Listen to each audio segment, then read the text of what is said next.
Good evening, everyone. I'll call the meeting of January 18 of the Rancho Senior Recreation and Park District Board of Directors meeting to order. Our first item on the agenda is the Pledge of Allegiance. Wayne, would you lead us in the pledge? Please place your right hand over your heart and join in with me. I pledge allegiance to the flag of the United States of America and to the republic for which it stands, one nation, under God, indivisible, with liberty and justice for all. Thank you.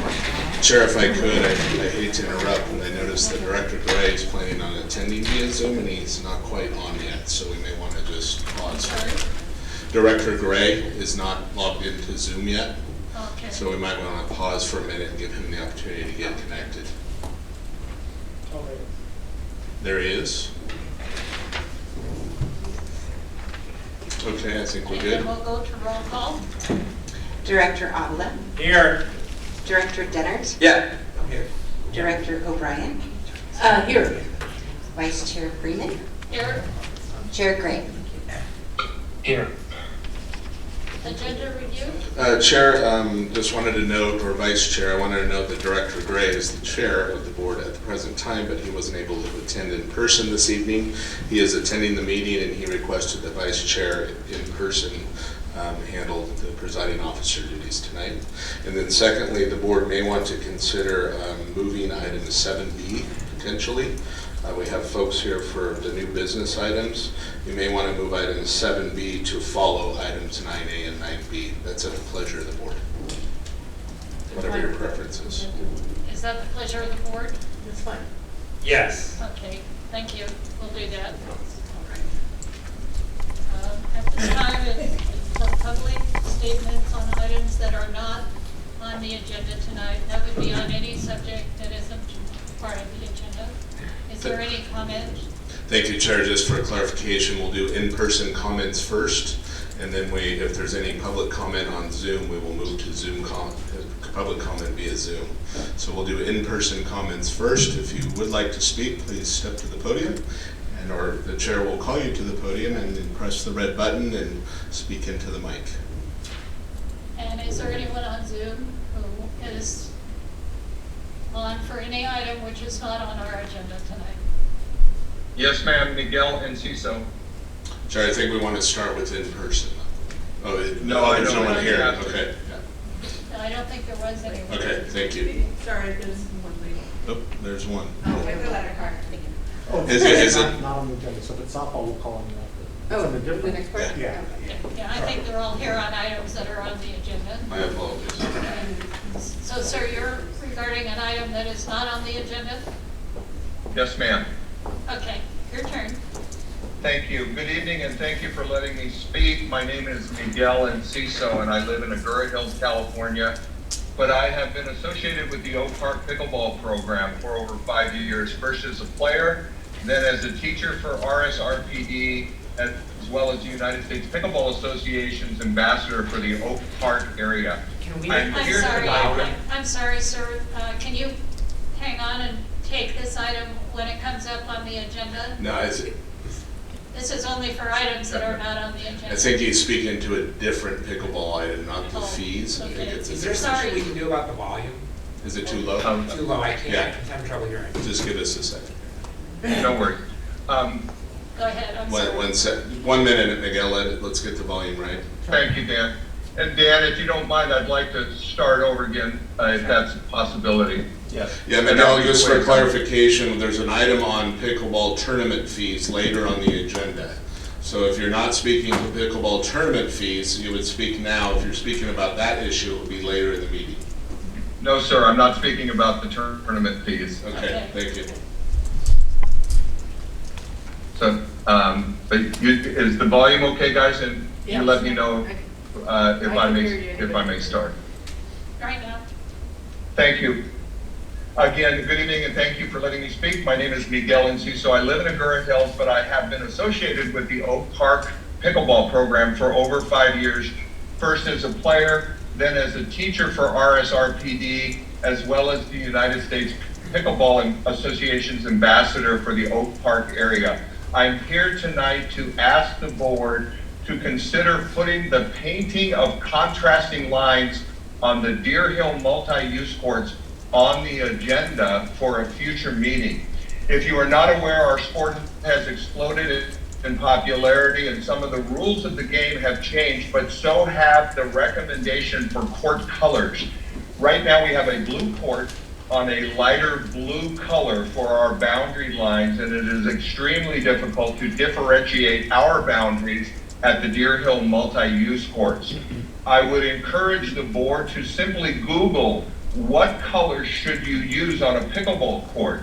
The first thing you will see is, quote, although tennis courts tend to be painted blue or green, the United States of America Pickleball Association says pickleball courts can be painted any color as long as it contrasts with the lines on the court.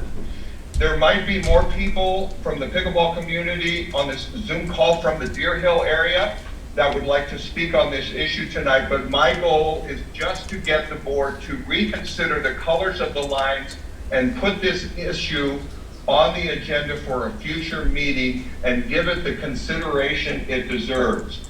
There has been a tremendous growth of the usage of the Deer Hill multi-use courts for pickleball, and as the sport evolves, I hope that the board will see the need to address this issue. The multi-use courts at Deer Hill have not changed, although they have been repainted in the last 5 years, and I would also like to recommend that one court is in need of thorough repair to avoid injury and the city's liability. Thank you for your time and attention. Thank you, Miguel. Are there any other persons wishing to speak on an item that is not on the agenda? If I can respond to that, please. I was going to mention this in our board comments. I can either wait until that time or do it now. So how do you want me to handle that? We can ask take them we if can they take want to comments reserve whenever you their want. Now is fine. Now is good. Well, And then you just got to make sure we. I have no problem being the one to ask that it be put on the agenda. I think my only question is just from comments that we hear over the months, is there going to be more about pickleball that needs to be on an agenda and do it all at once? I mean, it's clear that the sport is booming. It's clear that the problems they have with shortage of courts hasn't been solved. So I have no problem with putting it on the agenda. I'm just wondering if it needs to be more encompassing than just that one issue. That's the only question. Thank you, Director. At your direction, we can make it broader if you would like, if that's what you'd like the scope of the item to be. My question would be how broad? Are we going to talk about the addition of new courts, funding courts, or converting more tennis courts, or what did you have in mind, Director Oblo? Well, I know that there's a constant need for courts. I know that there's a shortage of courts. That, again, at the last Oak Park Committee meeting, part of the whole discussion about sand volleyball had to do with maybe getting more courts at the school district property.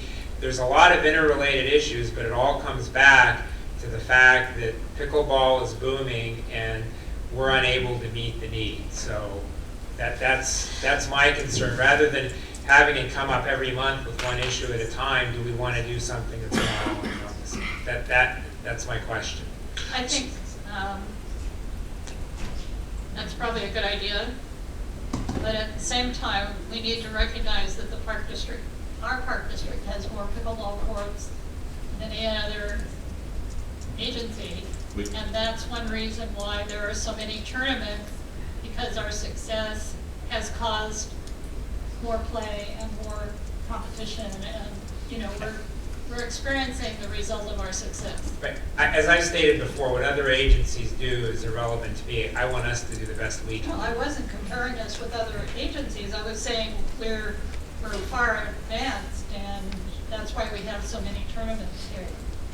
So with that, Chair and Director, I will bring back a broadly focused report to look at the need and the options, and also to include a discussion of the color of the lines. I would ask, do you want that to be heard by the Oak Park Committee first? Specifically, the color of the lines says, do you have anybody contacting you for the color of the lines in St. Valley? I do not. So I think that it'd be wise to ask the Oak Park Committee not to review unless Ed feels differently, the entire, what you mentioned, but just the color. Yeah, I have lines. 2 questions, actually. One is, do you want to look at pickleball need in Simi and Oak Park, or just the Oak Park community? I think we should find out whether, how pressing of an issue that is, and if we know that it's an issue, we shouldn't ignore it, we should discuss it. Okay. And then if we do that, do you want review by the Oak Park committee? Their next meeting's in April. You know, it depends on the urgency, what the need is. As I say, to me, if there's also a concern in Simi Valley, then we should be discussing district-wide, not just Oak Park. Okay, thank you. Are there any other comments under public comment? I apologize for going back to that. I agree, Ed, with what you're saying. And Dan, looking at our agenda, if we did it after April, then we could have Oak Park weigh in on the color of the lines at their one court and then the entire item. Or we could just invite them to our meeting and say, specifically, we're discussing pickleball, including Deer Hill lines. I'm fine with either of those approaches. Okay. I'll move on to approval of the minutes. The first is December 21, 2022. Any comments or corrections? Hearing none, can I have a motion on those minutes? I will move both the December 21st and the January 4th minutes. All right, I have comment on the January 4th, so we probably want to do them one at a time. All right, Well, we that's can do what one I'll at a do. time. That's fine. Why no? All right, December 21st, move for approval. Is there a second? I'll second. Roll call, please. Director Avila, Aye. Director Dennert, Yes. Director O'Brien, Yes. Vice Chair Freeman, Yes. and Chair Gray. Aye. We'll go to Wednesday, January 4. Any comments by board? Yes, I do have a comment on this one. Normally, I don't make motions to amend minutes, but in this case, I thought it was important enough that it needed to be done. So I would address the board to page 5 of the minutes. 2 corrections, and Sandy, I'll give you the wording on this as I put it on, as I suggest it right now. I have the correct spelling for Stacy Vanderschaft's name on the first full paragraph there.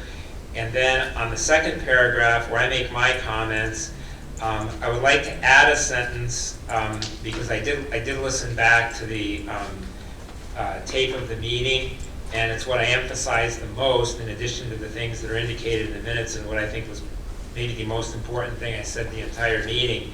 So I would like a sentence added to the paragraph that starts Director Avila, and that sentence would read, Director Avila also commended our residents, specifically Stacy Vanderschaft, for speeding up the process by bringing it to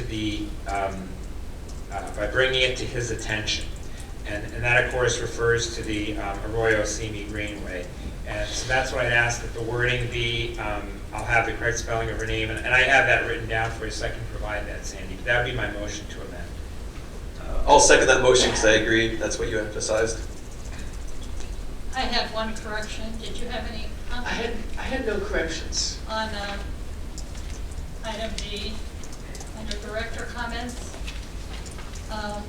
where it says the Arroyo Greenway Trail came about over 2 years ago, it's over 10 years ago. Yeah, it was. And I think that was it. Is there a motion to approve as amended? I'll make the motion. I'll second. Roll call? Director Avila, Aye. Director Dennert, Yes. Director O'Brien, Yes. Vice Chair Freeman, Yes. and Chair Gray. Aye. Go to item 6, the consent calendar. The first item is approval of the 12/31/22 accounts payable. Were there any questions on that, or any of the items B or C? I have a comment on item 6B. B? Yes, B as in boy. Looking at the budget calendar under the May 10th entry, And I'll be discussing this in my board member comments as well. The only thing that I would mention there is I would suggest that as far as that board meeting is concerned, that we focus on project priorities and capital improvement projects. Review of worksheets and preliminary budget is something that can take an hour or two, and if we're inviting the interested parties, we may lose them by the time we get to the discussion of project priorities and capital improvement projects. So I'm going to be suggesting that's something that we look at going forward. Are there any other comments? My only thought is we did adjust the start time, and I understand that for transparency and with our residents, but perhaps we should start at 5:30. Run it a little earlier. We usually would start at 5:30. We used to start at 5:30 Yeah. on the budget workshop. I know Director Avila was concerned about transparency in the public, but we're going to have a long discussion. Right, and I can discuss that now, or I can discuss that in my board member comments. What? Yes, I Dan, could. you know if where that's I'm it. going with Yeah, this. if I could, when we're by law, we have to adopt a regular meeting calendar, and the board took that action, I believe, in December. And as part of that discussion, we agreed to move the meeting time. So that is a Brown Acted adopted calendar that has 6:30 on it. Okay. So the board had already made that decision to do 6:30. If you want to change it, we'll have to figure out a way to change it on our regular meeting calendar. So, but the board already made that decision and took that action as of now. So if you want to change it, we'll have to do Keep it some. as is. I would recommend All that. right. So I'll stick with the comments that I made. I'm going to elaborate on that in board member comments because it deals more than just with the budget meeting. But I wanted to highlight it here because the budget meeting is a place where what I'm going to say during board member comments kind of sticks out as being important. Were there any questions on the checklisting accounts? I have no comments or questions.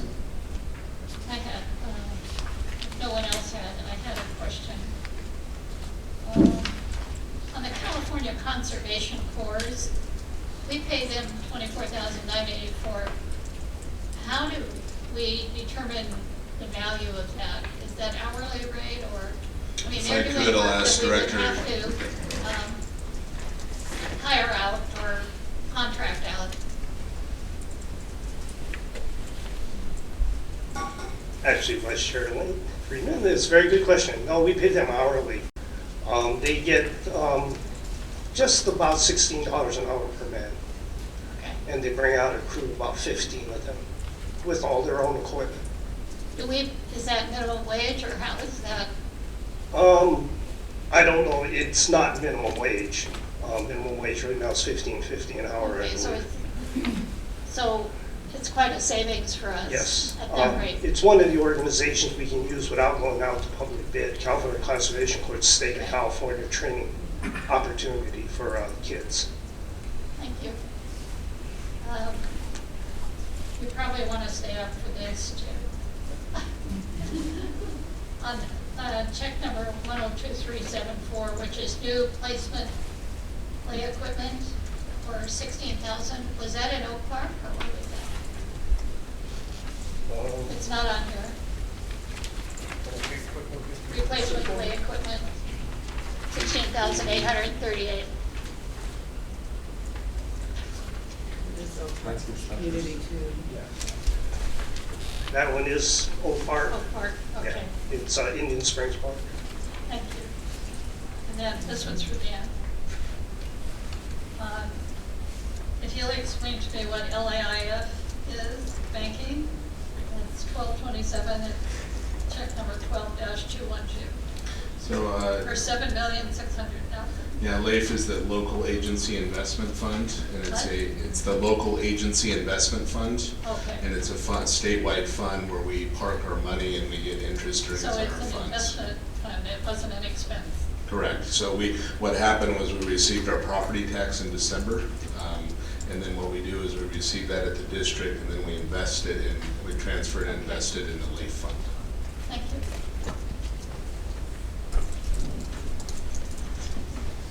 Were there any other questions on any items on the consent calendar? No. Do I hear a motion to approve? So moved? Second? I'll second. Roll call? Director Abla, Aye. Director Dennert, Yes. Director O'Brien, Yes. Vice Chair Freeman, Yes. Chair Gray. Aye. Thank you. Motion carries. Number 7, presentation scheduling items of public hearings. We have a presentation of the part-time employee of the month for December 2022.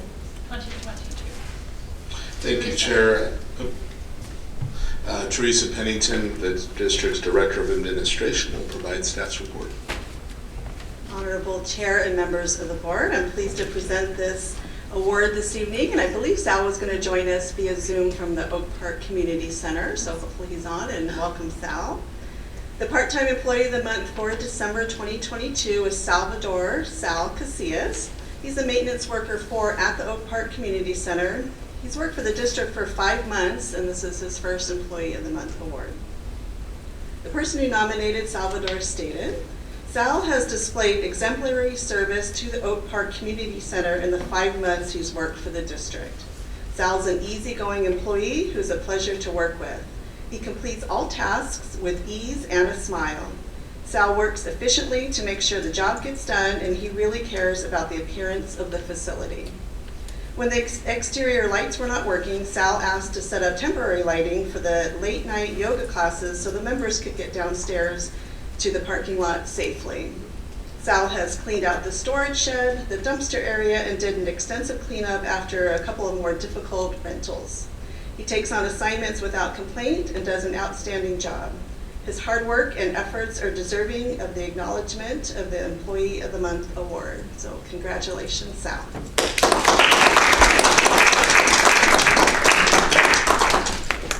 Helen, thank you for us. Chair, I'd recommend that we take a public comment on each of the items. Anyone like to make a comment? Wayne, did you have a comment? Yeah, 2 words for that. I would like to make a comment. This is Sandra Salute. Hi, how are you? Hello, I'm good today.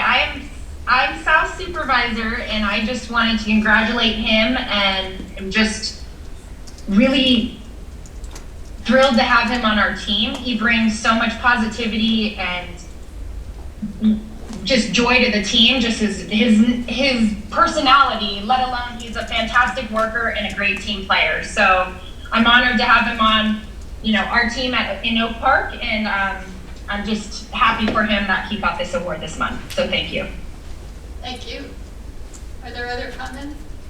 Thank you, Vice Chair. Just very quickly, Sal has made a big impact, obviously being an employee for only 5 months and being nominated and winning an award, which just kind of speaks to his overall effort out there. As you recall, Oak Park's been really difficult to staff in the evenings and weekends and has caused some staff turnover, and we've been struggling with that quite a bit. Sal's provided a lot of stability out there for our staff, been a valuable resource to some of the items that Wayne's team might not be able to get to quickly. He's a handy guy, he fixes things, he keeps an eye out for safety issues, and I do think we're really lucky to have him, so I just wanted to make sure I made that comment. He's only been here a short time. I'm sure he'll get more. More accolades. Are there any other comments? I do see on the Zoom call that the chair of the Oak Park Advisory Committee, Sherry Wentworth, is on the call. I don't know if she had any comments. Is there anyone on Zoom that would like to comment? There she is. I can certainly comment. I've seen Sal around, and particularly a few weeks ago when we were interviewing for the youth member of our committee. Sal came in. He had a big smile on his face. He wanted to know when we were going to be finishing up. He was very respectful, and that was my experience with him, and I'm just welcome him, and I'm glad he's on board. Thank you. We should all thank him when we see him. We do. Are there no further comments? We'll go on to continued business, which is approval of priority use agreements for use of recreational facilities by Santa Susana Baseball League, Simi Valley Baseball League, and Simi Valley Girls Softball League. Thank you, Vice Chair. Zach Miller, the District's Director of Recreation, will provide the report.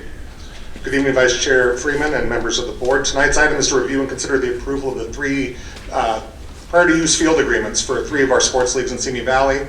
These agreements are for Santa Susana Baseball League, use of Houghton Schreiber, Simi Valley Baseball League's use of Dara Volunteer Park, and Simi Valley Girls Softball use of the fields at Big Sky and Apollo.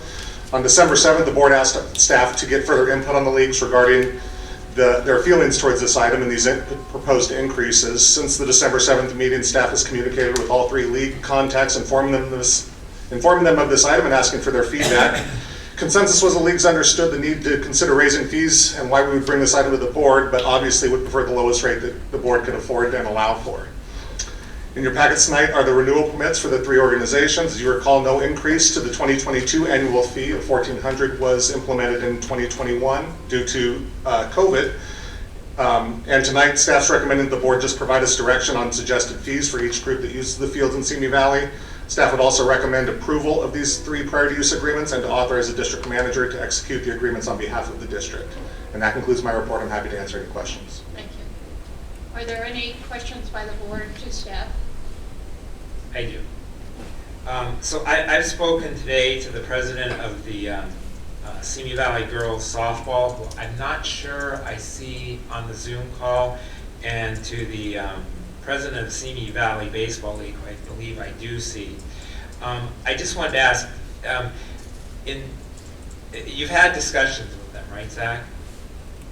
Yes, that's correct. Those discussions, though, didn't specifically include whether it be a $50 increase or a $100 increase. We provided them the report with the proposed recommendations. Historically, the $50 increase has been before the board previously, and that had been kind of the standard, if you will. But we did share with them all of the options the board had before them as part of this agenda. So I can wait till we get to the comments portion, but I have discussed this and I attempted to contact Santa Susana, but I wasn't able to make contact there. So I do want to relay, I don't know if this would be the appropriate time or when we get to board member comments on the issue, but I do want to relay my discussions that I had with them. Be more appropriate when we get to comments by board members. Are there other questions by the board? Josh? I'm good, thank you. With that, I will open the public hearing. And just for the record, so that you understand what the process is, each person, I'll open the public hearing, each person is given 3 minutes. The board can ask questions of you and then those present, and then we'll go to Zoom and take questions or comments from those that are on Zoom. So I will open the public hearing. And I have Laura Slayer from Simi Valley Adult Softball. Slayer works for me. Is this on lights or is this on the agreements? Oh, it's on lights. Sorry, she's on the lighting topic. Vice Chair. On the Well, softball lights, not on wrong this. one, huh? Yeah, sorry. Okay. And, is Chad on the lighting or Chad on this? Chad is lights. Lighting, okay. Then Gina is probably lighting as well. Correct. Okay. Anybody on the agreements themselves? Raise a show of hands. Okay. Nobody in the audience, but I believe that there is. Thank you. I believe there's a representative from Simi Valley Baseball League on the call. Okay. David. Yes, hello. Hello, board. Thank you for having me on the call. I did speak with Mr. Avila earlier today, and I certainly appreciate him reaching out. With regards to the fee increases, we had discussed internally a $50 increase would be justifiable, and I think there has been precedent in previous years. And so we had anticipated such an increase, and I think that's certainly explainable to our members. A $100 increase, which would be a roughly about 7% increase, while the absolute dollar figures are not as significant. It is something that we would have to explain to our members. We've had to increase across the board all registration fees by about between 10 to 12%, depending on age divisions. And we've heard from various members and previous members that was a pretty drastic increase. And again, while this particular lease amount, the dollar amount may not be as significant as all of our other expenses, it is something that we would have to report to them that, look, across the board, our costs have increased, including our lease annual fee to the park district. So we would certainly appreciate consideration of a $50 increase per field. $100 would be a bit difficult for us to explain to our members. Are there any questions? Yeah, I have a question for David. Yes, sir. Why would 100, I'm just curious why 100 would be difficult to explain to your members? It's simply just the optics of a 7% increase in light of 10 to 12% increase of fees. We've heard from a number of members that, you know, we understand inflationary pressures and things like that, but this is something that we can better control since it's within local jurisdiction. So it's just, you know, our feedback back from the community. I think $50 increase has always been sort of the standard. So that's something we had anticipated. Doubling that amount was met with some resistance. I have a question, David. How many families do you charge by family or by player? By player, but we do have a family maximum of $450, Okay, and on average. So each player pays $450, or is that a family membership? That's a family max. So let's say on average it's about somewhere between $150 to $250, depending on age range. Okay. Let's say you have 3 children, we would cap it at $450. Okay. But that has increased by about between 10 to 12% from last year. How many children are participating? We have somewhere between 350 to 400. On average, then they pay $200, or would you say? Even averaging a family rate? Sure, just shy of $200. Yeah. We're Okay. younger. And what are your other expenses? Primarily field maintenance, so sod, dirt, turfus material, different equipment that we use to spread fertilizer and things like that. Snack Shack is also, but we also take in revenue from the Snack Shack, so that sort of offsets and contributes to some of the expenses on the field and other operational costs. Curious, what is your average budget then, annual budget? About 75 to 100,000? This year it's $180,000. Okay. Thank you. Are there any other questions? Is there anyone else on Zoom that wanted to address this issue? Okay, with that, I will close the public hearing. Let me back up a minute. I was wondering if softball, like Gina, if I could ask her to come up and reopen the public hearing? I believe she's with adult softball. She's here for the lighting item. I know, I understand that. Okay. But I'm trying to get how many people playing and what the costs are and what their budgets are? I was curious. So Elaine, on that item, she does not represent Simi Valley Girls Softball, which is part of this agreement. She's in the recreational league in the evenings for adults. Okay. So I'm not sure that she can speak to your numbers issues if it's in line with the same questions you were asking David. I have rough numbers for some of those leagues, not their annual budgets, but their players. I believe Simi Valley Girls Softball was hovering around 500 to 550 players this past season. So you have a guesstimate on Santa Susana baseball or I Simi haven't- Valley girls softball? Girls Softball, I believe, is around 500. About how much? 500 participants, and they charge, their published rates are between $125 to $160 per child to participate. And I believe that the Santa Susana Baseball League has comparable fees. I don't have their exact numbers for this season, but I believe that historically it's been in the $500 to $600 So range they as have, well. So Zach, Veronica Mora from so they Simi have, Girls Softball told me the number is slightly under 300. That's good information.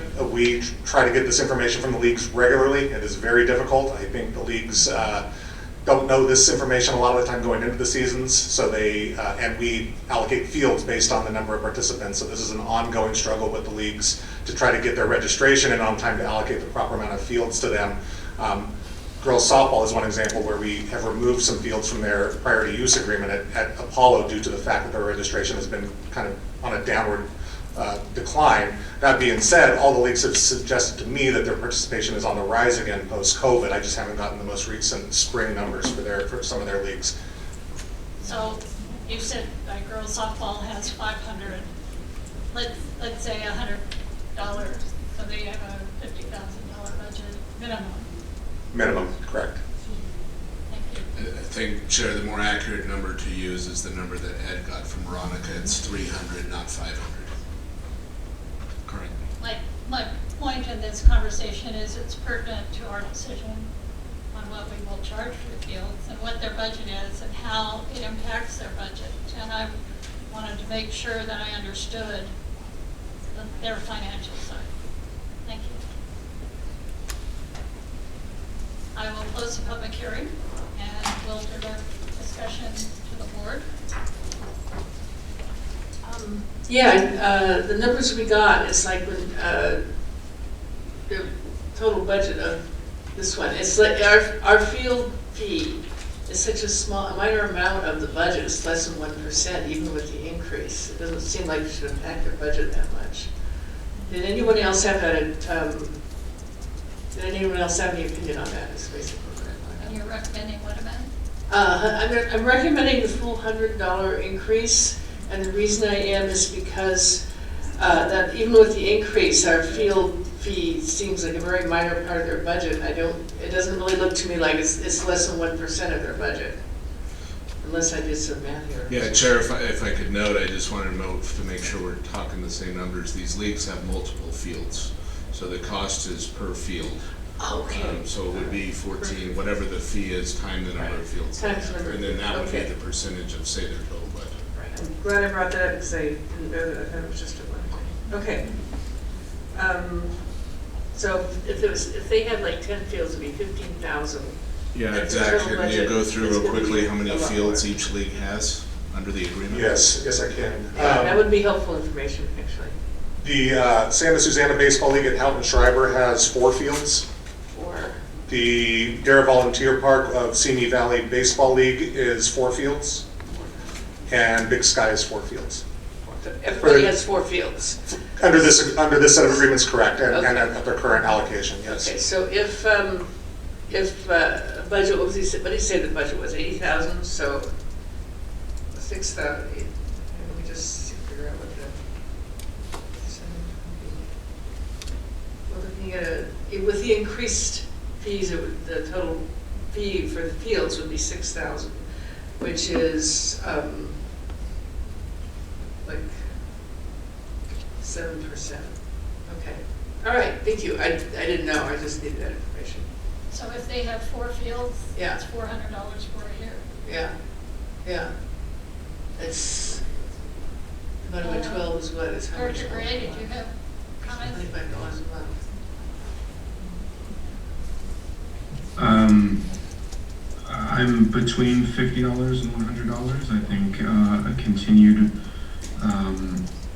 I do want to take into account that at least the one organization that came to speak tonight have accounted for a $50 increase. I think that's reasonable and fair. Trying to recoup something that we were doing in the event of COVID, I don't think we necessarily need to do. But it's approximately a $200 difference if the math and everything has been correct so far.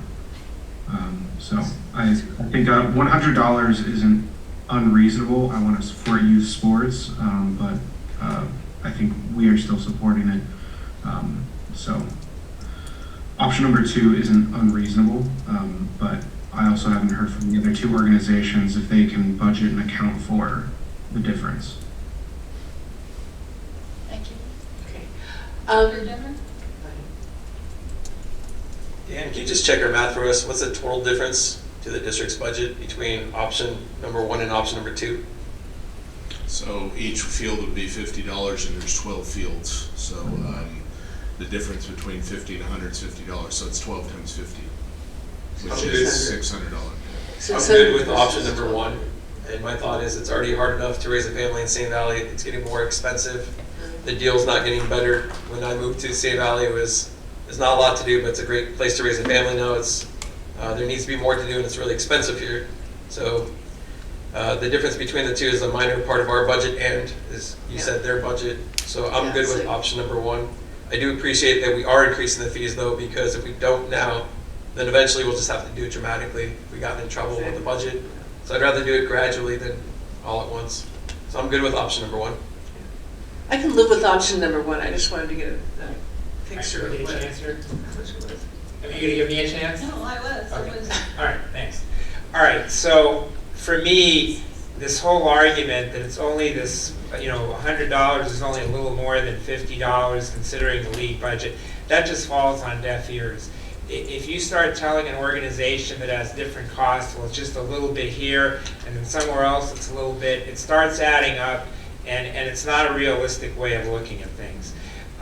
The idea that we would even consider increasing at $100 over $50 to me is disingenuous for 2 reasons. One, the idea is to catch up for not raising at $50 the previous year, and the reason we didn't raise at $50 the previous year was COVID-related reasons and the fact that these leagues were essentially out of business for a year or 2 and weren't even able to conduct their leagues. So then to say, well, we're going to tack it back on is just a disingenuous argument, and it's not fair to the leagues. The second part of it is, I know in talking to David, and he was very forthright and he was very, wanting to work with the district and amenable to the $50 fee. Even that he thought was tough for them, but they're prepared for it, they braced for it. The $100 fee was never even contemplated, from my understanding, either by David and Simi Valley Baseball League, nor by Veronica or Simi Valley Girls Softball. It never even entered into the discussion. They were all just bracing themselves for the $50 increase, which is tough for them as it is, and it's understandable. And again, the whole concept, well, it's just a little more and all that, it's easy to say, but for some families, every little bit matters. And I can tell you in my discussion with Veronica, I think is just a great lady, I know that Simi Valley Girls Softball, from talking to her, tries to provide scholarship for at-need girls who want to participate in softball. And I think that's a great thing, and we certainly shouldn't be making it any more difficult on them to do that. So for me, the $100 increase wouldn't even be a consideration. I think considering the fact that we've had the discussions with them, open and frank, they looked at it, I'm okay with the $50 increase, but wouldn't even consider the other. Do you have any additional comments? No, I just said earlier, I can live with 50. I just thought we should at least consider 100. But You're going with 50? I'm okay with 50. Let me just explain the reason for my comments and question. I think I appreciate all that they do, all the fields and the activities that they provide for our youth and our adults, for that matter. Our costs have also gone up and will continue to go up, and we'll have that discussion during our budgets. But I wanted people to understand that their budgets are very large, and they service a lot of people, but the actual budget, and they couldn't have the leagues without our fields. Now, fields are the basis for the whole program. And so that was the point of my conversation, to let people know how large of a budget situation that they operate under and the number of students that are participating, but also to realize that our costs have gone up and will continue to go up as well. So that will be a discussion we'll have during our budget process. Do I have a motion? I'll motion to approve the alternative number 1. I'll second. Roll call. Director Avila, Aye. Director Dennert, Yes. Director O'Brien, Yes. Vice Chair Freeman, Yes. Chair Gray. Aye.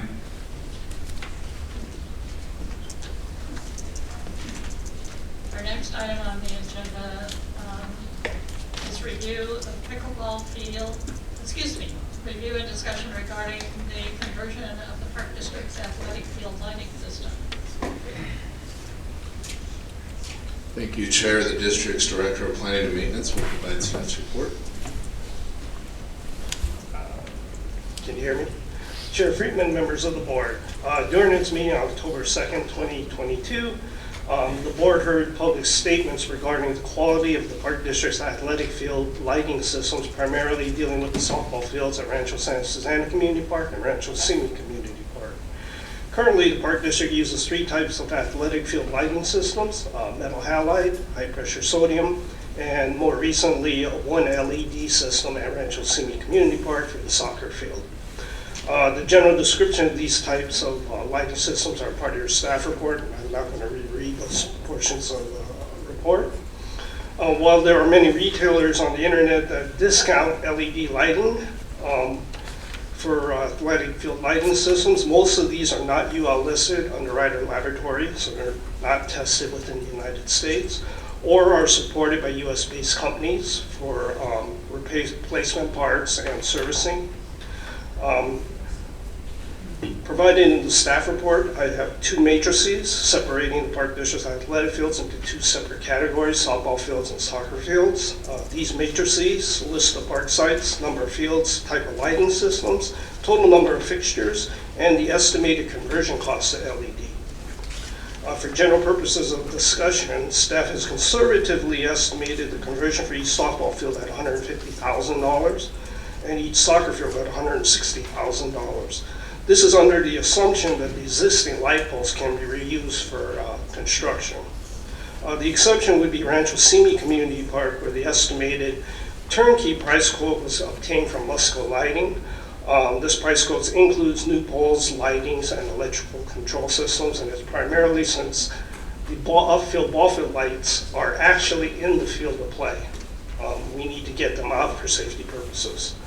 While the overall projected conversion costs to convert the Park District, or the entire Park District, to LED lighting is $2,780,000. This can be done over time, field by field, if necessary. It should be noted that the price of LED lighting is coming down. Over the years, it probably dropped about 5 or 6%, and it probably will continue to drop because most of the manufacturers have told me that a lot of people are buying their fixtures nowadays and converting fields so they can drop the price and make it more advantageous and more competitive with other manufacturers. While the conversion of LED lighting will certainly improve the quality of the district's athletic fields, the resulting savings in electrical operation will correspond. About 50% is what I'm guesstimating. The estimated recovery costs or payback for the systems that we put in is negligible. I calculated the report at 33 years, and that's based upon one field at Rancho Santa Susana Community Park. I did check with accounting.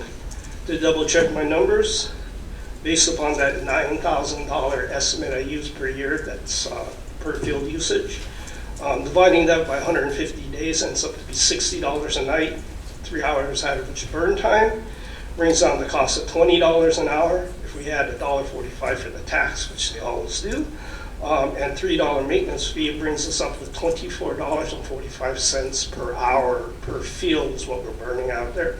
And currently our fees for renting the field at night and using the electrical is pretty close. Zach is charging $24 a night for softball and $30 a night for soccer fields. So our burn time and corresponding electrical costs are zeroing out. At this time, staff is requesting that the board review and discuss the possibility of converting the Park District's athletic fields to LED lighting and provide direction to staff. And I'm here to answer any questions you like. Any questions? Chair? Yes, Director Gray? Wayne, I wanted to ask, and Sherry might be able to help here too, but I noticed Valley View Park and Oak Park is listed. Have we spoken with anybody in Oak Park about their opinions on changing the light in their field? Because I know light pollution was an issue that was mentioned in the report, and obviously some of that is, can only be determined once we make changes. But I was curious if we had discussed with anybody from Oak Park about changing, and if it was desirable to the community. Not to date. I haven't talked to anybody. This is just my preliminary report. I haven't done any analysis or outreach for permitting yet. Okay, thank you. I just wanted to ask. Sherry, if you do want to speak on this issue, I'd love to hear you and anybody else in attendance about any thoughts when it deals with Oak Park. And then, I apologize, I had another thought that is clearly slipping. I'll come back to it. Thank you. Okay. Are there any other questions by the board? I have a few questions. Director O'Brien? Yes, actually, now the problem is the lighting isn't as good. I know we've heard comments at past meetings about either the metal halide or the high pressure sodium. Are they actually hazardous, or are they just not particularly bright? Do you know? Metal halide lights are white lights. They're equal to LED in brightness. Okay. Metal halide uses a lot more energy to operate, though the bulb costs and fixture costs are a lot less. High pressure sodium lights, which we have at the bulk of our fields, gives off that amber yellowish light, and some people object to that. They were state of the art when we put them in 20 years ago, Well, yeah. 25 years ago. Yeah. But now they're a little outdated. Yeah. Okay. 2.78 million. That's a lot of money, even over a time period. And I'm a little concerned about this cost recovery time of 33 years. Yeah, that's based upon just the electrical costs that it takes to operate a field in 1 year. Doesn't include any recovery costs from athletic programs, rentals, or anything else. Okay. So it could be a lot shorter.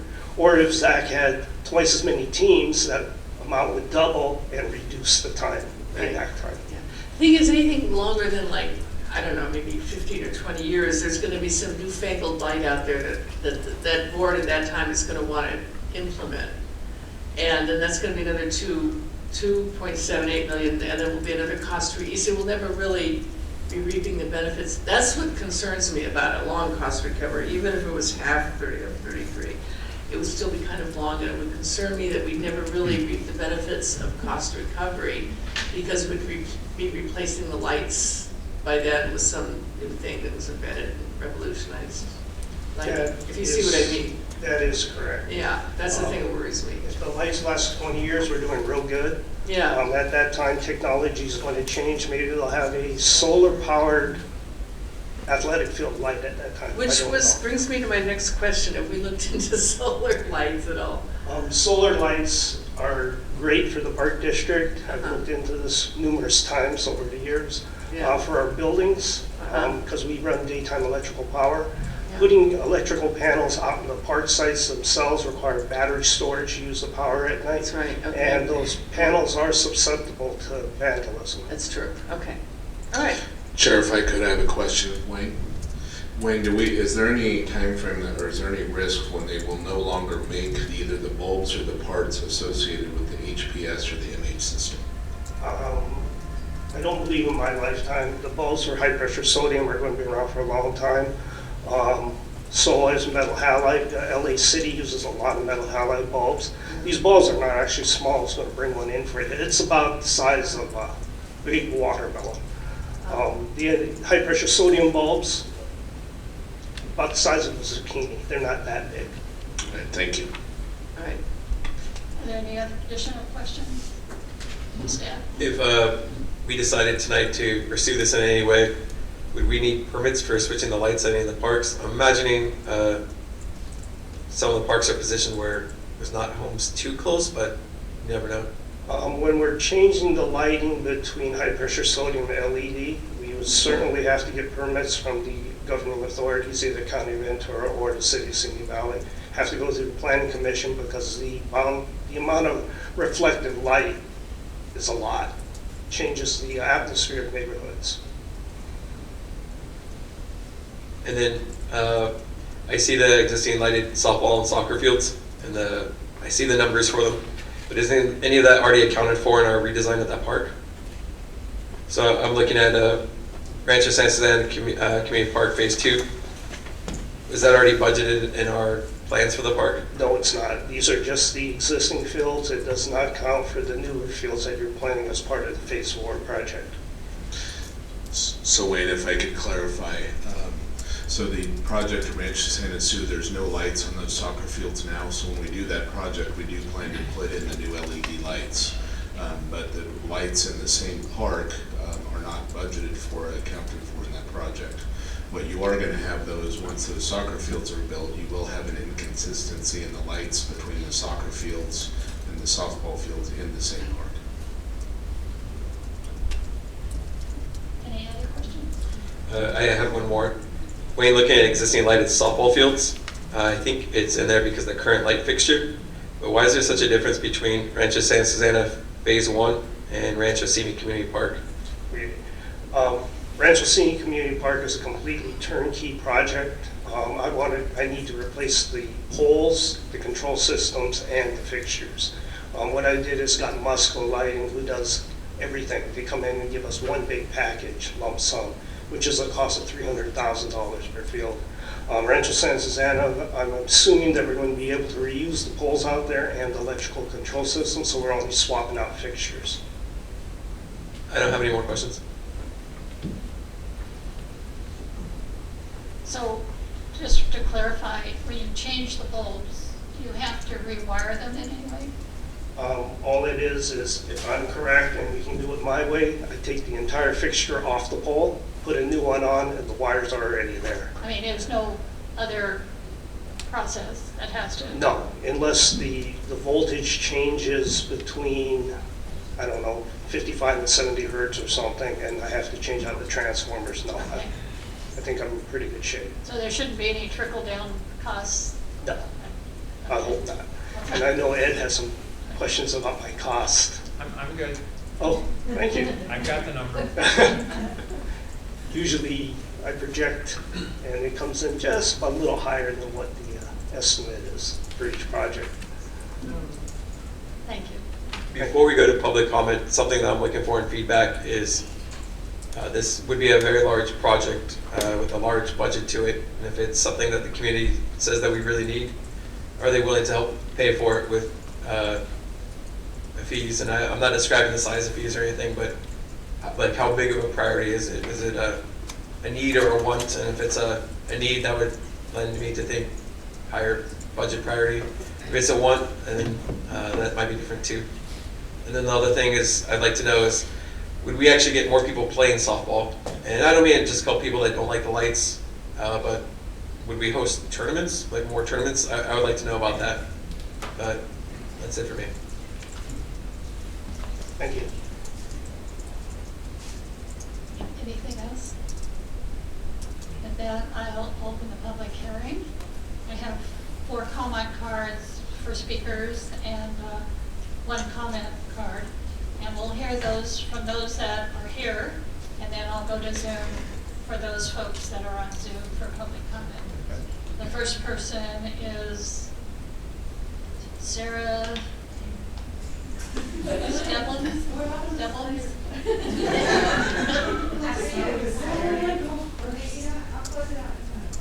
All right, you know what, that's a good idea.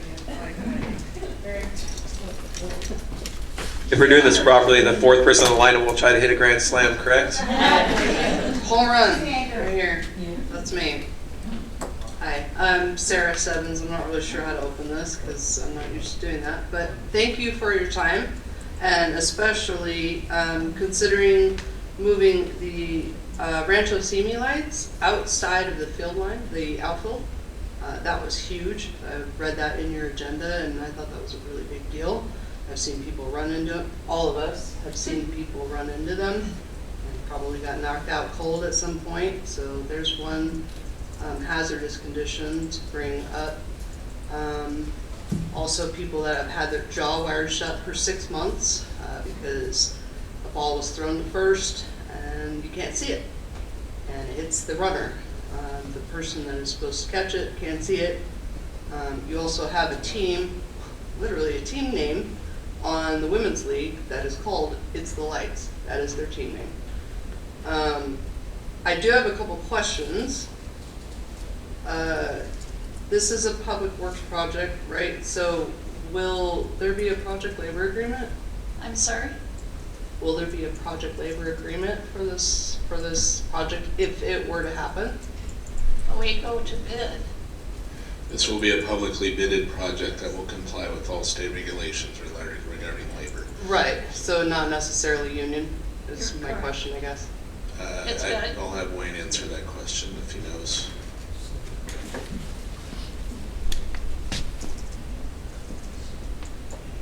We don't actually issue directly with the unions a contracted labor agreement. We publicly bid our projects.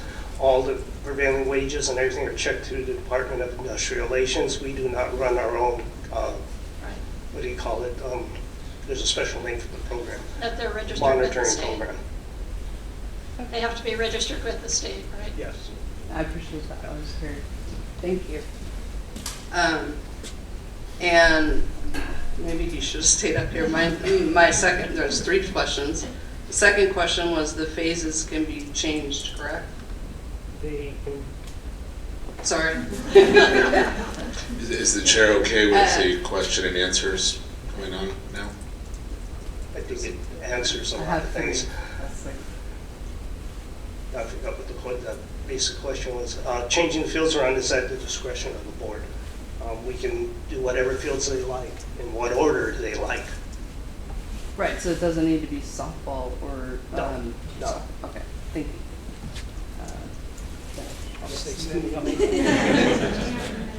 And my third question was, which manufacturer did you get your quotes from?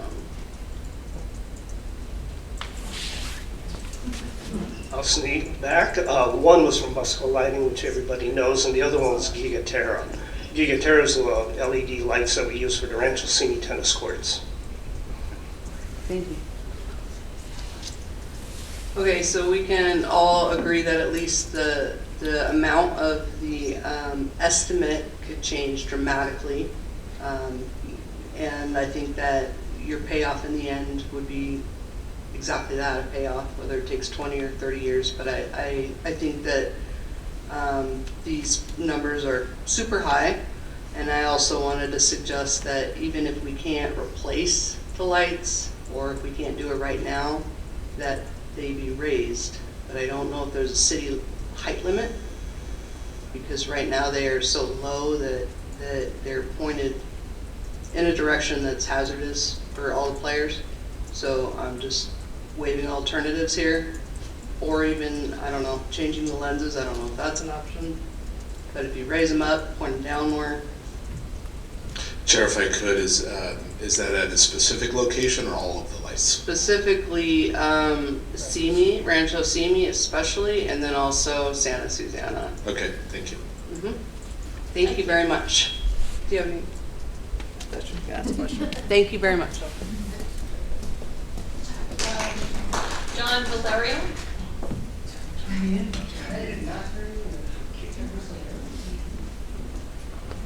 Hello. I've been out here playing for probably 9 years. Bring people out here to play all-time tournaments.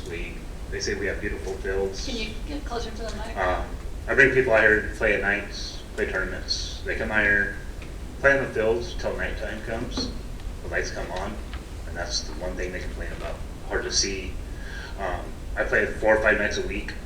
I pitch. I wear a mask now because it's so hard to see. Because I'm afraid of getting hit in the head. You play where? I'm a pitcher, and I'm afraid of getting hit because I can't see the ball coming at me.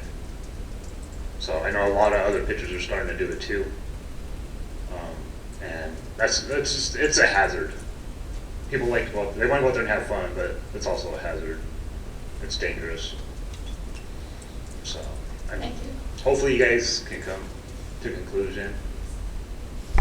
Thank you. Thank you. Chad Satterman?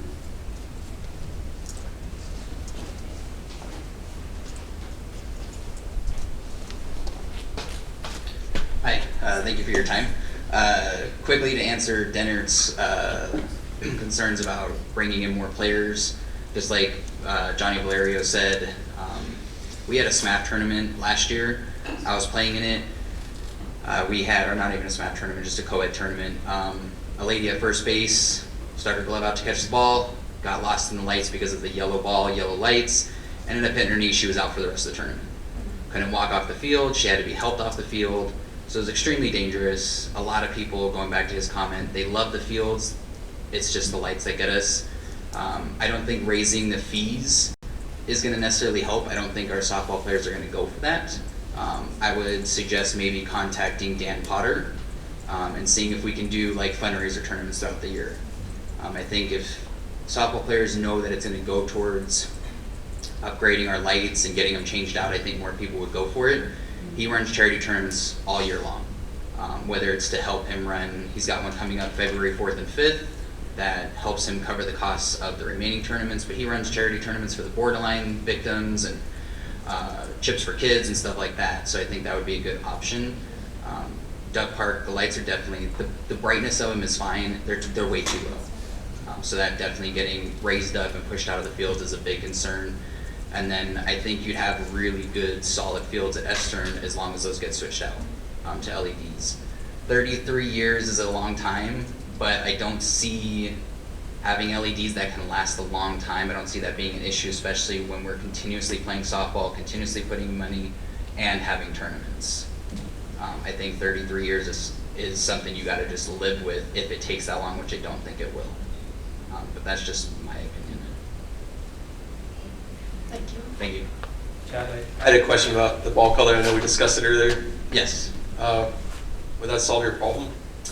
No, I think that's just a temporary fix at the time, but I think just the yellow, how strong the yellow lights are, I don't think will work. I've been playing for a while, but I've had guys that have been playing longer than me that said that it used to be a white ball and then they switched to yellow, but even then the yellow lights, a yellow ball, yellow lights doesn't mix. A white ball with yellow lights is still not. I think you just have to switch the lights up to LEDs, to white LEDs. That ball goes up in the air, that dark in that area, the white LEDs is going to make the difference. So a switch of a color of a ball is not going to do anything.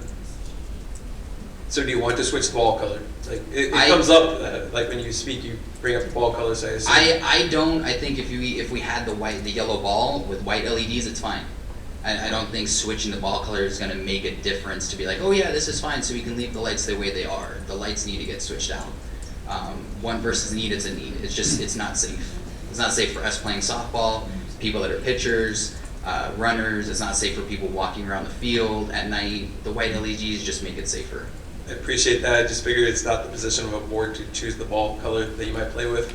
And if that's an issue, to have the league decide on their own, or your leagues, or sign a petition of what ball color you want. Yeah, I think I don't think that's an issue. I think it's just the lights. Thank you. Thank you.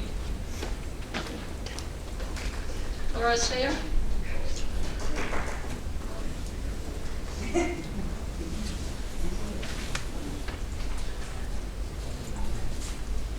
All right, hey, good evening, everybody. Thank you for allowing me to speak today. First, I wanted to thank the board. We came back in late September, early October to talk to you about the hazards that we face on these softball fields. Not just the lights, it was the condition of the fields themselves. And within a few weeks, a lot of the batter's box items and the fields were repaired. There was dirt added. So thank you guys for making some noise or whatever you did to make that happen. With respect to the lights, the ball color isn't going to do a thing to change the safety of this game. The ball color, a white ball, hits brown dirt, the ball's going to turn yellow, and it's going to reflect into those lights, and it'll even be more dangerous than a yellow ball.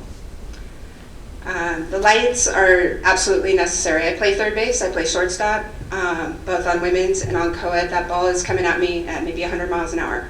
I'm about 60, 70 feet away from where it's first hit. And I have a fraction of a second to react to that. And if I don't, it's my face that's in the way. There are people in this room right now that have been hit in the face multiple times that have the hospital bills to prove it from a ball that they couldn't see because they lost in the lights. It's a huge safety hazard for all of us involved. The lights over at Duck Park, they're the right color, or Duck Park, Rancho Simi, they're the right color, but they're pointed in the wrong direction. They are pointed directly into your eyes. If a ball is hit 5 feet off the ground, nobody can see it. The only time you can see it is when the ball is rolling on that ground. So lifting those lights and angling them out of our eyes would go a long way to correct a lot of the problems at that park. Rancho Santa Susana and Madera, those lights are orange, bright orange, and the ball blends in, any ball will blend in with those lights. Those are so outdated, and those would become hazardous. I was looking at the agenda a little bit earlier, and the cost savings in the city or the Parks Department is going to recoup these costs in the amount of time that they would have these lights. You've had the current lights between 1986 and 1992, I believe it said. It's 30 to 37 years, and they haven't been replaced this entire time, according to the agenda anyway. So at a cost of $9,000 a year, you're spending $270 plus thousand to $330,000 on electrical costs for these lights. You're going to cut that in half by replacing the lights, and that's going to recoup the savings in the same amount of time that you've had the current lights installed. So it's a cost benefit to the city to replace these lights. It's in the best interest of the players that come out here every day playing the sport that we love. And we're not the only ones using these fields. You have little kids, little girls, little boys coming out playing fields. Sometimes they do nighttime games, and it's dangerous for them.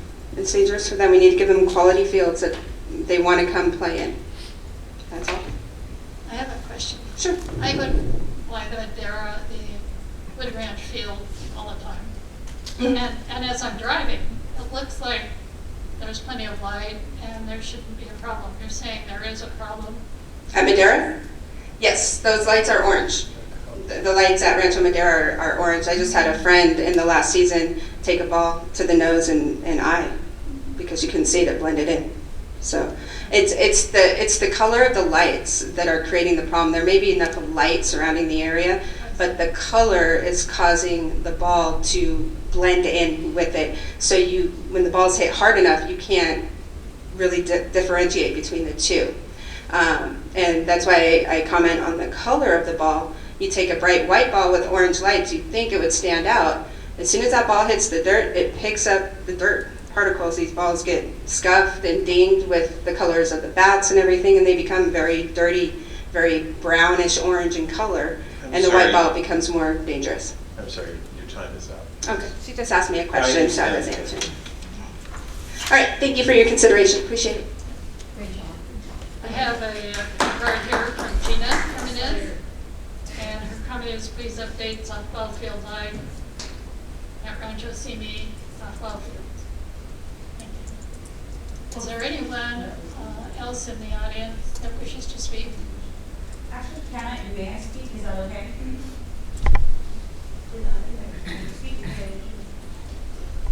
You fill out a card when you're through. Oh, thank you. So, like my teammate, I'm sorry, my name is Gina Jimenez. I reside here in Simi. I also play in the co-ed and often the women's league as well for the softball, adult softball leagues. Like my teammates were saying, the lights are an issue. Like they said, there have been plenty of us that have gone to the emergency room, had to do doctor's appointments because we've either been hit by a ball that we have not seen or the defensive player did not see it and we end up getting the ricochet. Again, like my teammates have said, overall, we do want to bring more players, more organizations into softball, and the big issue that they are having are coming and playing at night, because yes, we do begin tournaments at about 8 o'clock in the morning, but sometimes we run until 7 o'clock, 8 o'clock, sometimes 9 o'clock at night, because we have people that want to play in our tournaments. And going back to the question about if we would be willing to help with raising funds, I think that would be something that the softball community itself might take into consideration. And if we were to talk to Dan Potter about maybe having a tournament here to help raise funds for these lights, would that be more of a consideration on the board? I think that's something the board would discuss at budget. Has this all of a sudden I'm curious, all of a sudden become a problem, yellowing of the lights? I mean, it seems they've been there for a long time, and all of a sudden it's become an issue, and I'm not clear. I don't think it's all of a sudden it's become an issue. I think it's progressively become an issue that now we are standing up saying, please update this. Because like, you know, my teammate said, it has been about 30 years since you guys have since updated the lights. So if it's already been 30 years, maybe it is time for an upgrade. Thank you. Going to on Zoom, is there anyone wishing to address this issue on Zoom?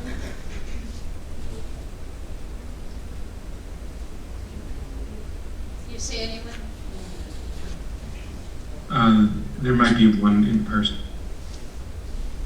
Hello? Yes. Hey Jamie, you need to unmute yourself. Would you like to address this issue? She does, there we go. Sorry, I totally messed that up, my bad. Hi, my name is Jamie Donkey. I am also one of the managers of the Wednesday co-ed softball teams, and I often play on the women's league as well. And I just want to reiterate what everyone's saying about the color of the lights, but especially I think the angle of the lights when we were playing on certain fields. I think it's the duck pond that we were talking about. So when we throw from third base or, and even actually I think Rancho Santa Susana, Estern Park, maybe we can call it Estern Park. We play with an older first baseman on our team, and I'm scared every time he catches the ball because I'm worried that there's several times that it has happened where he hasn't been able to see the ball, and potentially someone could get seriously injured. So yeah, I think the angle of the lights is more of a concern to me than anything, but also the color of the lights is also a problem, and I agree that I don't think the color of the ball will matter. I played baseball growing up, and with the ball traveling at the speed it's traveling, it doesn't really matter what the color of the ball is. You need to be able to see it with bright lights. And I agree, when you drive past the fields, they're lit up, but they're not.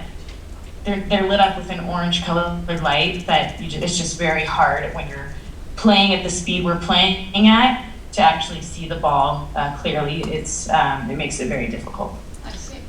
Thank you. Is there any other person on Zoom? With that, let's, Vice Chair Freeman, we had someone, another person in the audience who wanted to speak. Is that your, that's the question? And I think you have her comment card. did you fill out a green card? I just did, yes, thank you. Hi, I'm Kimberly Marquez. I play softball. I play 5 nights a week. I play on co-ed and women's. And I'm a very capable player. I've been playing softball all my life. I have been hit in the face with a ball twice trying to catch a pop-up because I lose it in the light and I can't see it. And this is in the outfield. I've had the ball. I can't see it when my third baseman or my shortstop throws it to me. I play first base also, and I can't see it. I've been hit. I've had other people get hit when they're running because they can't see that the ball's coming at them. It really is a hazard. I have like emergency room, like I have pictures and things to show, and that I have been in reports that they even took at the field. It's very bad. Now, I don't know that we need new lights, but they definitely, if we could start with, they can like position them another way so they're not in our face, or maybe lift them up a little bit, or maybe work with just how they are and how they are placed on the field. There's a lot of lights, but you just, once the ball is, and you like 3-4 feet off the ground, you can't see it. You can't see it. It just disappears. And I have 20/20 vision. I just had my physical. I can see great, and I'm very capable, and I'm an excellent softball player, and so are these people here. And it's just, and nobody wants to take a ball to the face, and especially when we play in tournaments and we do all these things, and we all love it so much. But it really is a factor. It really is a safety issue. And if we could just, I mean, even if it doesn't have to be replaced, if somebody can just, go out there and, I know the ones, we call it the duck park. I don't know what the technical term of the field is. Those are just, even the fields from the other lights that are by there are just in your face. It's like they're just at eye level, because even though they're, way over there, you can't, somebody throwing me the ball, you can't see it. And so whether they need to be maybe, face down a little bit, or I don't know anything about lighting or how that would work, but they do either need to be some way adjusted, or please replace with things that don't, to where we can see it. Because my son plays baseball, and when we're not playing, like in league ball, and we've gone out there to practice with him, he plays baseball, I can't see the white ball at all, the baseball out there. It's the same issue. I mean, unless the ball could light up and send some type of thing, maybe that would help. But as far as the colors go, I don't think that matters. It's just the way that the lights are and the color of the lights and the glare. The glare is horrible. I've even put on glasses, like special glare glasses, to try to help with it, and it does not help. I actually feel like it makes it worse. So somebody who has been hit with the ball, and I'm very capable of catching it, I would just like to say that, and I appreciate anything you guys would consider. Thank you. Wayne, can you address the logistics cost, whether it's even feasible as far as raising the level and positioning of the lights? Can I sit now? May it be dismissed. Thank you. Thank you. Yeah, I guess we're talking two different things. I can play with the angle of the lights. I can't play with the elevation of the lights, because the poles are as high as they are. I'm sorry, you can't adjust them? I can adjust them. I can play with the angle of the lights, but I can't play with the elevation of the lights. Right. I'm sorry. But the angle. That's correct. I must say Rancho Simi's ball fields, they are low. They're at 45 feet. All our other fields are at 65 feet. And then, Wayne, would adjusting the angle at Rancho Simi, would that do anything if you can't raise them? I don't know. I haven't done any math on it, so I can't answer that question. Well, it would be a good idea if we chose to do that, to get together with them to test it or see how we could adjust them. Since they're limited field, that field only has, I believe, 1, 2, 3, 4 poles per field. It's kind of an odd field configuration, where two of the poles in the outfield are actually in the field of play. I think those are the ones that are creating the problems because of the low elevation. The light has to be banked up higher, and it could be in people's eyes. I haven't been out there in a while, so don't know. Maybe I should go out there with Zach one evening and take a couple baseballs and we should throw them. Maybe you at could each meet with other. them because she's saying no, so. I would volunteer to be there So would I. for any time that he would like to do that. Yep. And it is not the outfield, like any other problem because they're in the field, but it's the lights behind home plate that everybody's facing that's the problem. They're all some. Yeah, I'm willing to stay one night and go out and play catch with the ladies. It sounds like a lot of fun. Just sign up and play first base and you'll see what we're talking about. There you go. Thank you, Wayne. Are there any more public comments, either on Zoom or in the audience? Hi, guys. Andrew? Yes. Okay. Hi, my name's Andrew Chavez. Play softball twice, maybe 3 nights a week. I've been playing the sport out here in Simi since I was 18. Been out here for a while. Played when I was 12. Started out young. I know the lights have been an issue for everybody. And I know you guys have even come around during our league nights to speak with us and whatnot to see what we can do. Just from hearing everybody out, I agree with mostly everyone that's there and over Zoom as well. We definitely, not just the lights, but I feel the field as well, field and play. And I know some of us have noticed you guys, yes, have cleaned up the fields a bit with the trimming of the grass and the dirt as well.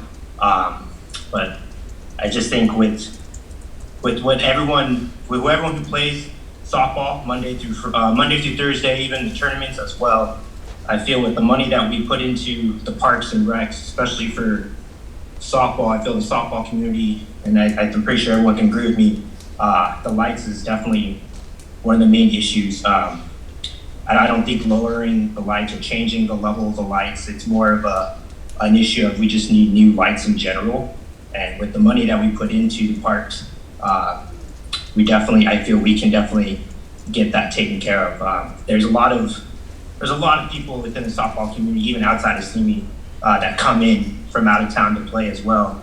So I've witnessed people get hit and just from trying to catch a ball in the outfield, they lose it in the lights and they've gotten injured, or someone trying to make a play within the infield, and it's one of those things where, I know you keep hearing it that yes, the lights are an issue, but for our safety, so that as though no one, especially Parks and Recs, doesn't have to deal with this issue anymore. That's definitely something that I think you guys should definitely look into and take care of. I mean, you guys, you have a great community that's all come together, and I think it's something we can all work together and get this taken care of. Thank you. Thank you. Is there any other person on Zoom? With that, I'll close the public hearing. Go to board comments and questions. Director O'Brien? Yeah, I came up with a few questions based on comments from the public. First one is, now you're saying if we tweak the angles of the lights, that would help a lot, right? I mean, that sounds like it would make a We huge... said it may help, but we have to go out there and test it. And test it, Okay. So okay. I don't know that it necessarily, it could. Yeah. Also wondering if we could do like, instead of converting all lights, say if we had a field where re-angling lights helped somewhat, and we could maybe convert half of them to LED, would that be a feasible thing to do? Or is that cost effective or is it not cost effective? It depends upon where you're talking about in general, or are we talking like Rancho Simi Community Park? I need to do some math on it. I got to check the angles of those lights because they're not the standardized pattern. It's an older system with 4 poles per field. We have 8 poles per field for the other ones that are the orange lights. I can certainly convert one field to LED as a test pattern, assuming that we get the same lenses or same type of beam spread. I can do a 1-to-1 fixture ratio. But that would take city permission because I am changing the color of lights, and that will be perceived by the neighborhood. Oh, that's right, okay. Also, is there any chance of like getting a grant from the city to help us with some of these costs? I don't know about a grant from the city. Most of the time we get community development block grant funds or transportation funds for the Royal Simi or for specialized projects. Right. Block grants have been limited to about $15,000, which doesn't help us too much. There may be grants out there to convert ball field lights. I have not looked into it. Okay. Right. Okay. Any other questions? No, not at the moment. Dr. Gray? Yeah, I would just add to the discussion. Back in October, I visited the teams in Chad I spoke to on the nights, and I would say, at least from my own experience at Rancho Santa Susana, I would say it was quite dim, surprisingly so. I think the other half of the debate is cost, and I think like ideally over a period of time we would convert all of these into a suitable situation, and I do think if we change softball, baseball, or soccer, I think a park needs to remain fairly uniform in the type of lights, but I do think between parks we could consider altering some and not others for the time being at least, and seeing how they work. I think one of my concerns, and I don't know how it would work, but knowing light pollution could be an issue, I think Big Sky is concerning. I know it's already, I recall past years that being a concern from the neighborhood and being able to drive by, and light pollution from Big Sky was already prominent at night, certain evenings. But at least from personal experience, I would say Rancho Santa Susana was surprisingly dim, and I'm not sure if that's just our facilities over time degrading, and it used to be more superior 10, 20 years ago. But I do see the player's point when it comes to some of the dimness when you're playing late at night. Trying to do athletic feats and having slightly more limited visibility could cause accidents to occur. Thank you. Director Evan? Wayne, I have a question. So if I'm understanding the comments, nobody's really happy with the lighting in any of the fields, but the Rancho Simi is the one that's the most concerning, and you've indicated the lights are 20 feet lower, the light posts at Rancho Simi? That is correct. So would it be, is there anything that wouldn't be cost effective of, say, just doing Rancho Simi and to start with, and not doing the other locations, just to at least get that upgraded, since that seems to be the worst of all the bad lighted fields? That would probably be my recommendation, but that is the most expensive one to convert because everything does need to be replaced. The poles, the fixtures, and the control systems. Are they? Chair, if I could just note it, I just want to remind you that we have the project going at Rancho Santa Su also, in terms of that. So you're going to have white lights with the new project and orange lights at Rancho Santa Su, just to know. Did you have any other questions? No, I was not. Director Getter? The lights at all the fields are not a concern or hasn't been brought to our attention, but lights at particular fields have, and it seems like it's softball specifically, and adult softball. And looking at those two, what's the field usage, and this might be a question for Zach, but the field usage between Santa Susana and Simi, those two fields? I was slightly afraid of this question. We do play softball 5 nights a week and 3 leagues a year. We have about 20 subdivisions. So the parks are heavily used. All the fields are quite heavily used, quite honestly. So you're only talking about a couple nights a week that they aren't being activated for some type of games. Now that might not mean all the fields every night, but certainly both Duck Park, Rancho Simi, and Rancho Santa Susana are heavily used for softball in the evenings by all the different divisions that are being played. Zach, I'm putting you on the spot, and this might be a hard question, but if we upgrade the lights at just one of these locations, what would you do when softball teams start coming to you trying to get to the other location? How would you balance it out? Yeah, I might offend half the room here tonight and the other half not. I would probably prioritize, if safety is the biggest concern, I would probably advocate for the lowest level divisions to have the best lights, meaning the least viable players would have the best lights for their game so that they have the most ability to react quickly in a lighted situation. The highest level softball players in that scenario could potentially play on the worst lights. It still does not solve the problem, but it certainly allows for the higher divisions, the better athletes, if you will, to play on less lighted fields and give the lower level, maybe the lower recreational players, the co-ed leagues that might not be as high level, the opportunity to play with some better lights just to potentially avoid some accidents.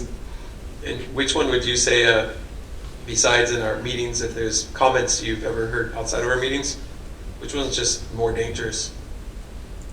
Which park? Yeah, so I've definitely heard the comments tonight, and I appreciate that feedback, but sometimes people don't come to meetings, but they might express it to you in other ways.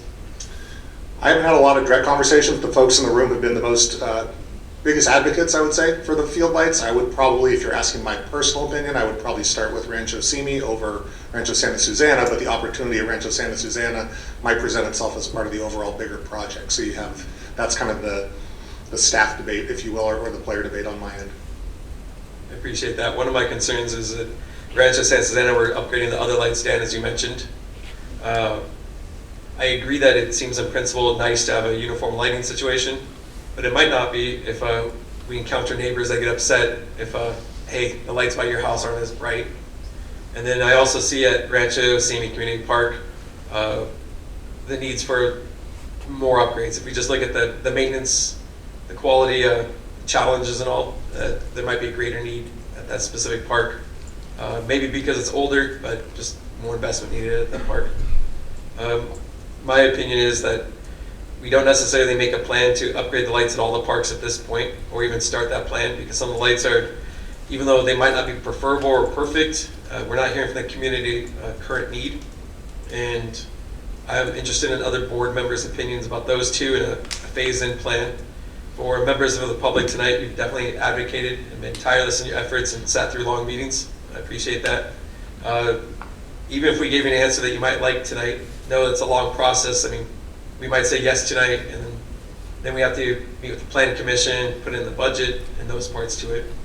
But I'm interested if what feedback we have on that idea. Not a phase for all the lights, but creating a plan to slowly start with those couple parks, go from there. Okay. I really appreciate the thoroughness of I learned a lot about lights that I didn't know. But I really appreciate all the research that went into it. I'm in favor of doing this gradually. I think we need to put this into our budget process and decide what we can do and where is the best place for the money to be spent. I mean, I'm not prepared personally to allocate monies this evening for the lights when we're coming into budget session, but we need to prioritize the lights that we have and those that are in most need, and maybe making the adjustments to how they're placed will help out a lot along the way. So that's my recommendation, is that we put this as part of the budget process and somehow do a priority on the lights, because if I'm looking here, we've got about $2 million worth of expenditures for lights. And it's obvious that this board can't allocate $2 million right now for lights and to do everything. So we have to, I don't know what the pleasure of the board is, but I personally would like to see it be part of a budget process and prioritize the parks that are most in need. I don't know what the feeling of the board is.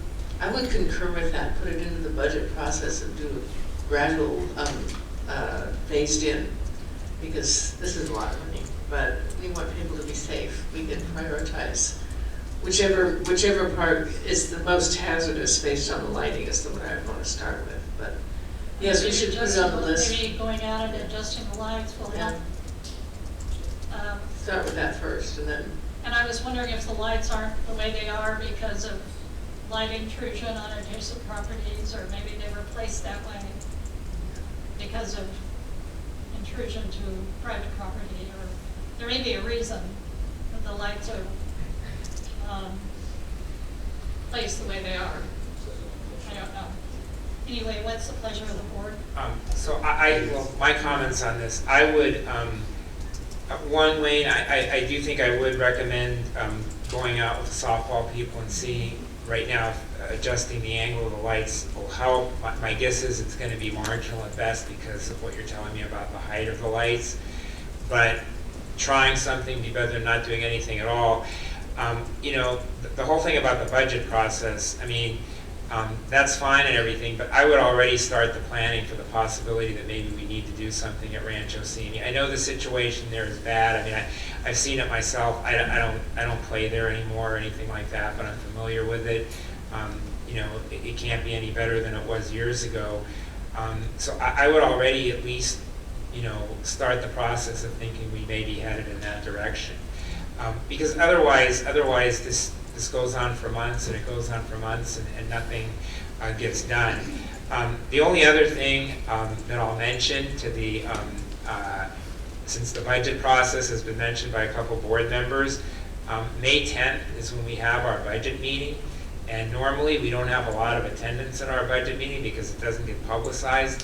Bring everybody out for that and make your pitch then. That's what I would do. Thank you. I'm good with putting into the budget process. And as Ed mentioned about coming out to a budget meeting, it's not just a decision of should we do a good thing, but which of the following good things can we accomplish at once. So that's why I asked about fees, and as part of the budget process, we discuss and debate the assessment, which is the fees we pay as taxpayers, and we decide on priorities, not just do we do it or not. But Ed, you added on to that we should start planning for this because it looks like we're leaning in that direction anyways. So that means if there's any groundwork that Wayne wanted to get started on before that, knowing that the board is saying we do prioritize upgrading the lights, and I think we've said those two parks, and maybe adjusting, and then planning for switching out the lights at those parks. Director Gray? Yeah, I'm okay as long as we are I should clarify. I am okay including it as part of the budget process as long as we are doing the groundwork. I would agree. I think we have consensus. I think there's an advantage to prioritizing Rancho Santa Susana since we are already working at the park, and if we're already going to be doing construction and the park is already going to be inconvenienced to residents and people who visit, I would prioritize that park first, knowing Rancho Simi is a hazard with the lights on the field. I think that's still a known hazard and still is going to be something that's going to take a while to fix. I would prioritize Rancho Santa Susana and then Rancho Simi just as a personal preference. To hear your comments, that makes me think the wisdom in that is we might be needing to check with the neighbors on the lights anyways, the other parts of the project. So instead of checking with the neighbors twice, soccer lights and then or the redesign of the park, that might make it easier. Like I know we need to go to the planning commission twice, but the neighbors are hearing about light upgrades. So I'm good with that logic for prioritizing Rancho Santa Susana and then Rancho Simi, because we might be able to adjust to get marginal improvements. Is that a motion, or do you want to make a motion to have it part of the budget process and prioritize? I'm going to hold off on making a motion and listen to others. I'm going to hold off on making a motion just to listen to the board members. Okay. Do I hear a motion, or do you just want to direct staff? Let's just direct staff, since I don't think we're ready for a motion. Thank you, Vice Chair and Board. What I think I heard was that the board does want to prioritize softball lighting as a priority in the budget process. I'm also hearing that you want to look at that in the context of all the other projects. So what I would do is treat it as a priority when we're working, so your staff is working on the budget, and then we would bring you a budget proposal again that would reflect the priority that the board is placing on it this evening. Is that the pleasure of the board?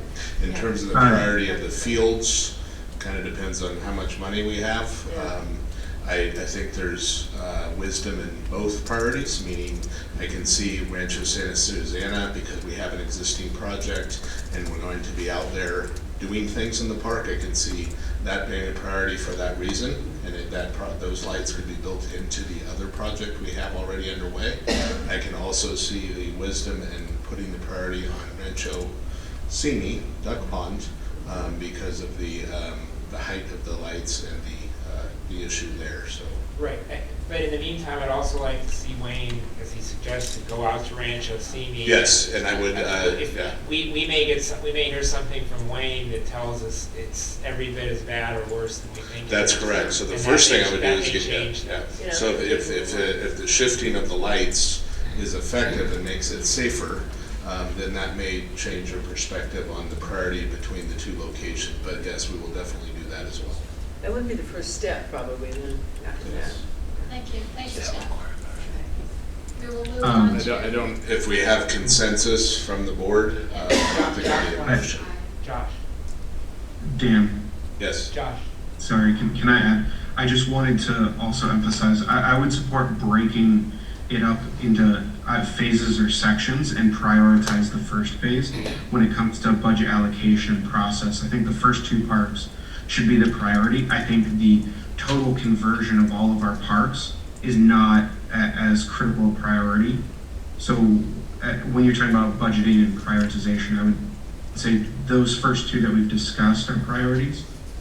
And I think the others, we need further information. Does do I have consensus on Josh's comment? Yes. I think maybe I will turn that into a motion. I motion that we add to the budget process a discussion of those two parks as priorities for lighting, with the direction that Wayne will look into repositioning the lights to give us feedback on that. And then as a part of the budget process, we can debate the priority between those two. So we're not doing it by consensus with that motion? I think so. I think we'll end it that way. I think if the motion passes, that would end the discussion with clear direction. Okay, I thought we had agreed and directed staff. I'll second the motion. Okay. I don't actually know the difference at this point. Either way, the same result will be, so. Roll call. Director Avila? Aye. Director Dennert? Yes. Director O'Brien? Yes. Vice Chair Freeman? Yes. Chair Gray? Aye. Can I request a 5-minute break before the next agenda item? We'll go to item 9B, review of pickleball field fees, including tournament fees and nonprofit organization permitting for tournament. Thank you, Chair. Vice Chair, Mr. Miller will provide staff's report. Good evening, Vice Chair Freeman and directors of the board. At the board's request, a review of the current fees we charge for our pickleball courts, our tournament fees, and our nonprofit fundraising tournaments were requested to come before the board. Tonight we'll go through some of those items, looking for some feedback from you. Currently, the district is charging $10 per hour as of January 1st for a single pickleball court for recreational use. These fees were developed upon opening of the pickleball facilities in the district and have been increased at the board's discretion annually as part of our facility fee discussions. There's an exhibit in your packet this evening that shows what some of our neighboring agencies are publicly publishing for their pickleball rates. In discussions I've had with some of those agencies, they have let me know that they are too trying to figure out the best balance between open and recreational play and on their limited facilities with the desire to permit tournaments from tournament organizers at the same time. Other agencies are also currently looking at opportunities to add additional courts, but with limited space. A lot of these tournaments have been pushed and a lot of these players have been pushed in our direction due to the number of courts that we have to offer and the quality of our courts, which I feel has remained high compared to other agencies. When tournament requests are permitted, Rancho Simi historically has charged tournament organizers 2 times the approved hourly rate due to the increased impacts at facilities with parking, trash, field prep, and other requests from tournament hosts. Tournaments also clearly create impact to recreational players of these facilities who cannot use those facilities when the tournaments are being held. Tournament organizers typically try to invite many recreational players from the area to participate in these tournaments, but we have heard that from some individuals in the community that permitting large tournaments creates issues on finding open space to play for drop-in use on those days. Under current procedures, the district would currently charge $20 per hour for a tournament permit at any of the locations where pickleball facilities exist. Nonprofit organizations hosting tournaments get 25% off that rate, making courts cost $15 an hour currently to reserve for a tournament. Internally, due to the impact of recreational players and the desired use of the courts, we have been limiting pickleball tournaments to about 4 per year, which staff communicates to potential tournament organizers as they request dates that are available for these types of tournaments. We continue to get requests from tournament organizers both within Simi Valley and outside of Simi Valley due to the quality and quantity of the courts that we can provide at one time and at one location for these tournaments. Over the last year or so, the district has permitted tournaments to mostly private individuals that have expressed their desire to give the proceeds to nonprofit organizations in the community. This has created a challenge for my staff as we have no way to confirm that the monies raised at these tournaments are going to the nonprofits. Not suggesting they're not, but just not knowing for sure. We have no mechanism to confirm that that's taking place. We've requested that some of these individuals that are raising monies for nonprofits have a representative from the nonprofit pull the permit and the insurance, therefore ensuring that the monies go back to the intended cause. The most popular location that has requested to host these tournaments has been at Rancho Simi Community Park. We have had tournaments that use both Rancho Simi and Sinaloa courts, while staff keep Rancho Tapo Park community courts available for public recreational use on days we have these tournaments. So at this point, we are asking the board to review and discuss the current pickleball fees, our pickleball tournament fees, and our nonprofit procedures and direct staff as desired, and I'm happy to answer any questions you might have. Chair, if I could, I'd like to just emphasize that the issue with the nonprofits versus profits is not unique to just pickleball. We have that issue for softball tournaments, baseball tournaments, other folks that want to have tournaments. So while there may be responsible organizations and folks in pickleball that we don't know if they're giving it to the wrong profit, we get tournament requests all the time above and beyond just pickleball, just to note in your consideration. Are there questions or staff?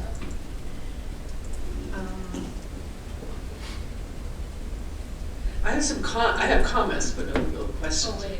Okay. Zach, Any questions, John? you said that they often use Rancho Simi and Sinaloa. Do you mean both of them at the same time? That is correct. Some of the bigger tournaments and some of the more recent tournaments have been at both facilities simultaneously. So they're using full day, 7 a.m., 8 a.m. to 3:30 or 4 p.m. at both facilities, sometimes a little later into the evening at Rancho Simi. The reason I ask is that makes sense to keep Rancho Tapo open for recreation play because it's physically farther away. Like if they're trying to play at 2 places at once to have a larger event. That's correct. And then you said one of the reasons that we need to charge fees is the impact to the park, including cleanup and trash. Is there, I know for some of our things we could do a cleanup deposit. Like when you do it, if you clean up part of your mess, then you get your deposit back. That mechanism, would that be too burdensome to really pay for it? Or do you think that might help? Like, hey, as part of your responsibility, you're going to sweep the courts or blow them out and empty all the trash or something like that? So that would just be an option on the table this evening, obviously. We typically don't charge deposits for tournaments due to the fact that we realize that there's going to be some impact to the fields. Trash, things like that are fairly typical even for day of recreational play. But when you have, in the tournament, you have basically players playing, players waiting, maybe family members also hanging out for the day. So that number of users at the park at one time kind of exponentially increases in the tournament setting as opposed to just recreational use where a few folks are going down. So we could pursue that. There would be an administrative and a staffing component to that to follow up and check on that and then do the refunds of those deposits should you want to go that direction. And I know it'd be hard to quantify, but I'm asking anyways. If we gave a even more reduced to whatever the fee is that we either keep or come up with tonight for the non-optimal courts, I'm speaking specifically about Hillside and Valley View, do you think people would use it? If we said, hey, it's this price at all the parks, but these don't get used very much, so it's much cheaper, they'd probably just take us up on it? What's your feeling? Yeah, so we have not activated Valley View or Hillside since our last conversation. We left those as options as staff to pursue those should we need overflow courts or should the recreational need kind of improve. I have not been to those courts to visit those courts. However, I do know that One set of those courts, I believe, at Valley View run east-west, which is not a preferred, direction to play pickleball in, or any sport where the sun could get in your eyes. So we can set a fee structure for those courts in any way the board pleases. If you choose to have more tournaments at those locations, we would have to work with the school district, because we have not explored the logistics of that at this point, because we haven't had the need, but we could explore the logistics of that and the price or the fee that the board is comfortable charging for those scenarios. Dan, not tonight because we're not talking about this, but Ed had requested we review pickleball, and as a part of that, I'd like to review just, is it feasible to change those other 2 courts? Like for us to work with the school district to change the direction? Maybe it's not, maybe it is, but just want to review that a little bit. Okay. How hard would it be to find out? You said we don't have a mechanism in place to find out how much they raised and donated. I know we currently don't do that, but could we, and if so, we get information, but do you feel worth staff time to be able to collect that? Would be a large amount of time? I think I need to know exactly what the intent is, to confirm the total amount raised and the amount that goes to the nonprofit. Is that your question? Is that your goal? Yes, there could be like nonprofits that have very low overhead and do a lot, and that's awesome that we're meeting their need and meeting them to be able to afford this. But if it's a fundraiser and not really raising very much, most of it's going to overhead. But also just to know what's going on with our fees. I believe that would be just more of a staffing component.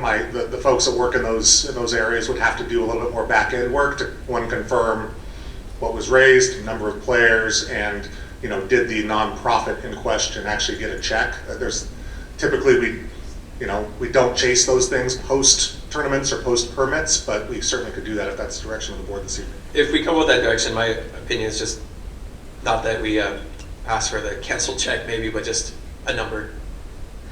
That's all my questions. I actually developed a question here. I'm wondering with this, following and verifying that the nonprofit actually gets the money, has the auditor not mentioned this as an issue? I would think that they would. It sounds like something an auditor would.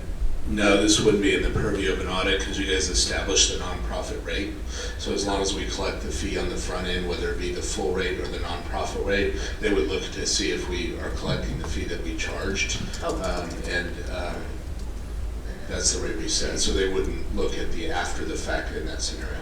Oh, okay. All right. Director Gray, did you have any questions?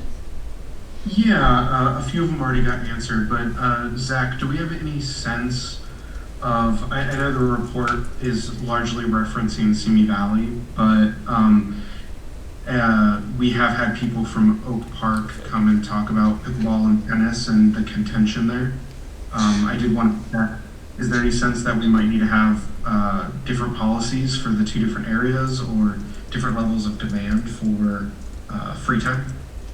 Yeah, Director Gray, I would say yes. I think the last time we had an extensive conversation about pickleball in Oak Park, maybe 3 years ago, 2.5 or 3 years ago, we got significant concern from the neighborhood where we have the tournaments. So the request to, or the impetus or the desire to have fewer tournaments in Oak Park at Deer Hill, I would say was greater because it's closer to the neighborhood and those folks, it was more of an impact.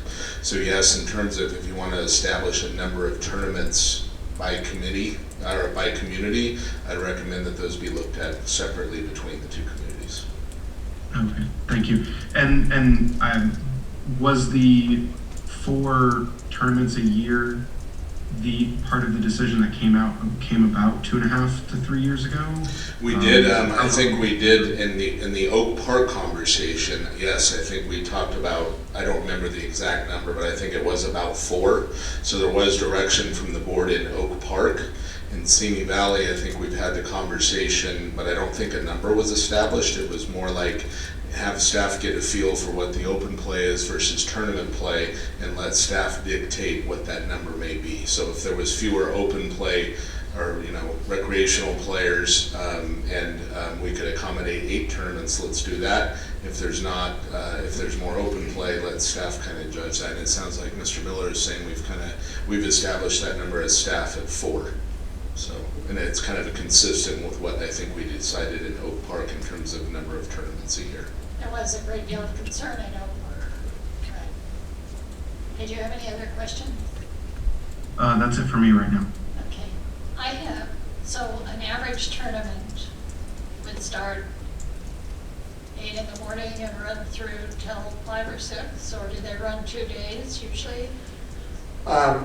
Typically, the ones that we've seen so far are typically one-day tournaments. They are all day. We've tried to work as best as possible with tournament organizers to not charge for necessarily always your prep time, right? You show up at 7, you get the courts ready, you're doing some people are coming in. We've tried to be pretty fair with folks and let them know when their first game starts. That's when we're going to permit. Now, there could be some exceptions to that. I don't know every tournament that we've permitted, but typically they're one day. They're anywhere between 8 and 12 courts and run from 7 a.m. to 5 p.m. or 6 p.m. depending on how many folks they get to register and time of year. Is there a staff, Park District staff person there full time, or are they stopping in, or how does? No, in most scenarios we don't staff it specifically. If there was a request or we felt there was a need due to some other situation, there have been requests for alcohol at some of these. If some of those scenarios arise, we could institute a staff fee, and we keep that as an option from the staff level to implement those fees if we think that it's warranted. For the ones that we've had most recently, I don't believe we've charged a staff charge on top of the hourly rate. So if there's alcohol, do we require the ranger then?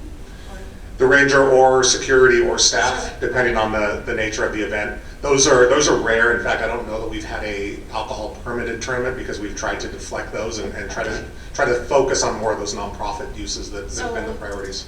Let's say they could have their permit would be for maybe 9 to 10 hours possibly. That's correct, and I think that's where the fees start to get fairly expensive for some organizers, is that they're paying, $15 an hour for 10 hours. That's $150 per court. They've got 10 courts. That's where it starts to add up fairly quickly on these bigger type of tournaments. Yeah. Chair, if I could, just for point of reference for the board's consideration, this is somewhat similar to a golf tournament. So then the dynamic between the golf tournament and the tournament versus the recreational player. And golf courses usually, generally only have tournaments during the week, Mondays typically. So if you're doing a fundraiser tournament on a golf course, they keep it off of the weekends because that's when the recreational player can play. So I'm not saying this is exactly akin to that, but there's golf, it's a similar scenario where you take up the course with tournament use and then the recreational player doesn't have access to the course. Taking away the opportunity for the. So that's the dynamic here relative to the tournaments versus the open play. Any other questions of staff? Okay, I will open the public hearing. And very patient Doreen.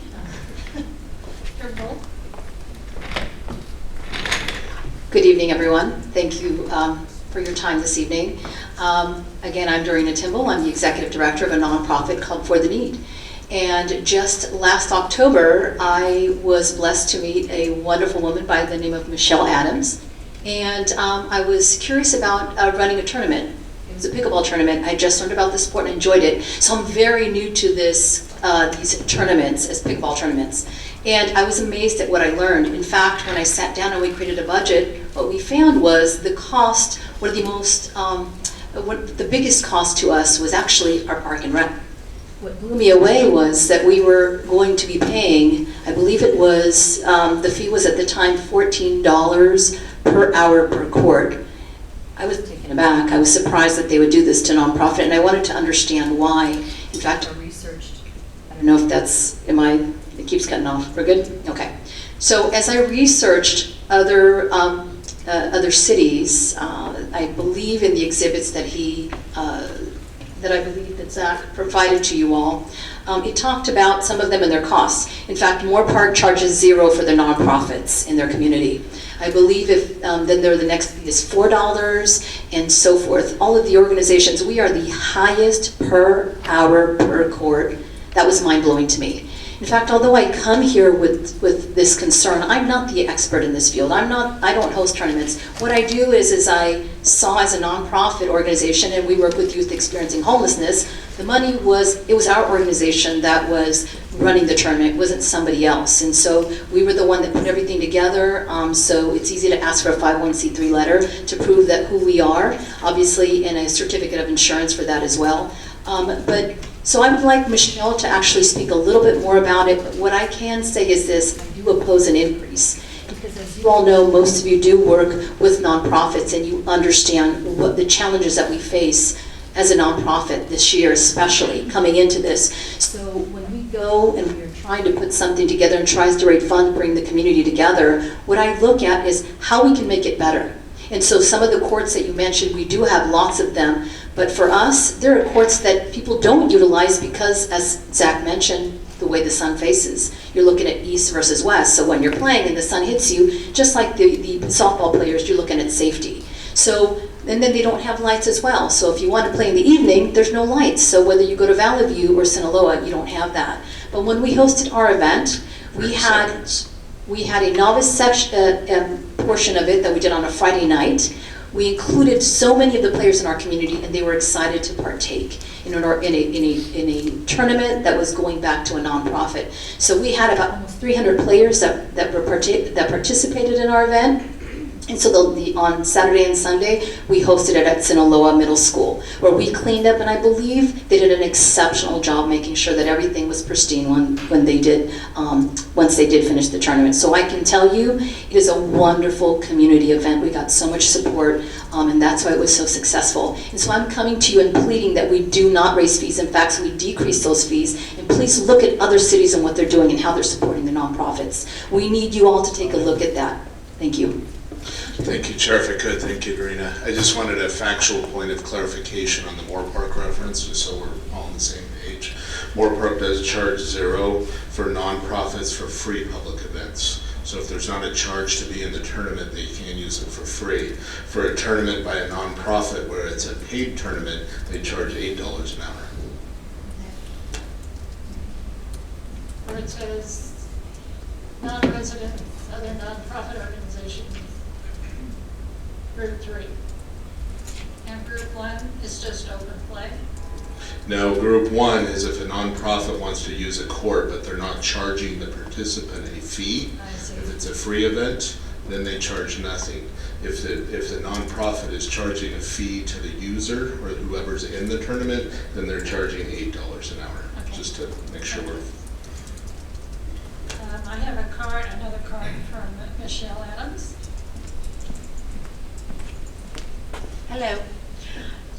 Thank you for having me. So I don't speak in public, so that just tells you how passionate I am about pickleball. So I am the one that normally runs the pickleball tournaments in Simi.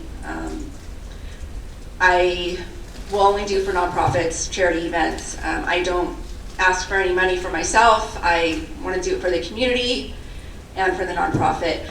A tournament is normally a 2-day tournament. Starts at 8 a.m., ends at 5 p.m.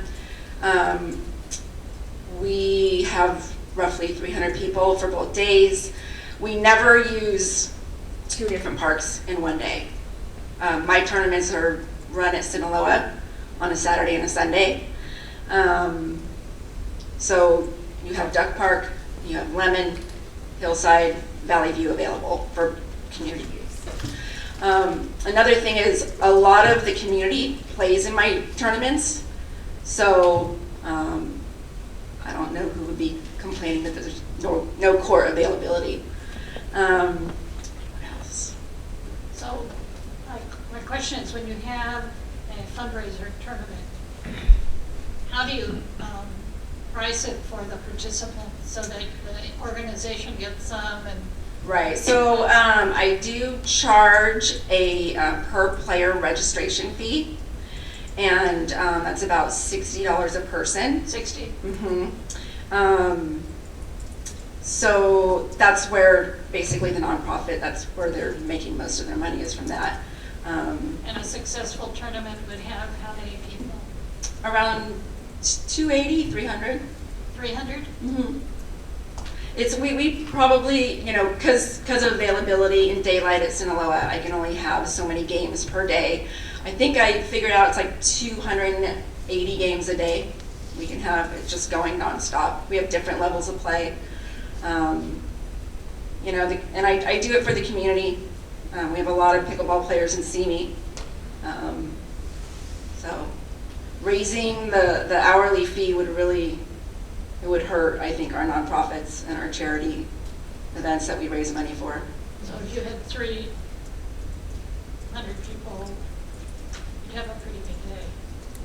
Yeah, but there's costs too. I think the last tournament that I ran for Dorina, our out-of-pocket expenses was probably about $8,000. I'm just trying to get a sense of it. Yeah. Okay. Yeah. Elena, it might go along with your questions, but say a player plays $60. Obviously, I understand they get a bunch of games of pickleball. Mm-hmm. Is there like a player package, like a T-shirt they're getting for that, or? They're getting a T-shirt. We did have a lunch provided. We had some of the local restaurants provide lunch. They get a T-shirt. They get to play 7 games. We provide medals for the winners. Most of these players, they just want to get games in. Is there like a prize besides the medal at the end? Nope. Nope. Okay. Thank you. Thank you. I have a pink card from Nancy.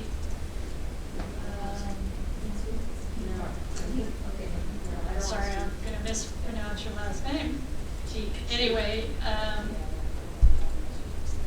she wanted to discuss pickleball fees, and I'm sure the request is to reduce it for nonprofit. Yeah, it's the same as what everybody else. And then there's Kimmy, who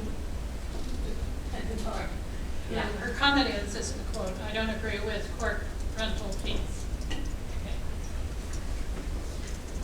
Is there anyone else in the audience wishing to speak on the pickleball fee? Is there anyone on Zoom who is calling in regarding the pickleball rate? Not hearing any? I will close the public hearing. Sorry, Chair, there may be one. Somebody unmuted and then remuted. Person named Zoom user. Hi, my name is Aggie. I play pickleball at Deer Hill, and I wanted to talk about the lines also and asking for it to be an agenda item. So, but I don't think I'm on the right topic. So, okay, I understand, and sorry about that. I would suggest that you contact our general manager and. Yeah, I just want to clarify that there was other speakers earlier, Zoom user, or Kathy, I think your name is Kathy, and we did get direction from the board to put that on a future agenda item. Yes. Great, thank you so much. Okay. I don't see anyone else. Chair, if I could, I just wanted to note to make sure, so we have a $10 an hour base rate, to which and then we have this tournament surcharge. So it's that tournament surcharge in my mind that's really driving up our per hour rate. So just for the board's thought. So it looks like our base rate is reasonable. It's that tournament surcharge that's doubling the fee. It appears to be what's putting us more costly than, say, other areas. Now, this $10 fee, what is that for? It's not. So that we have a base rate of $10 an hour per court.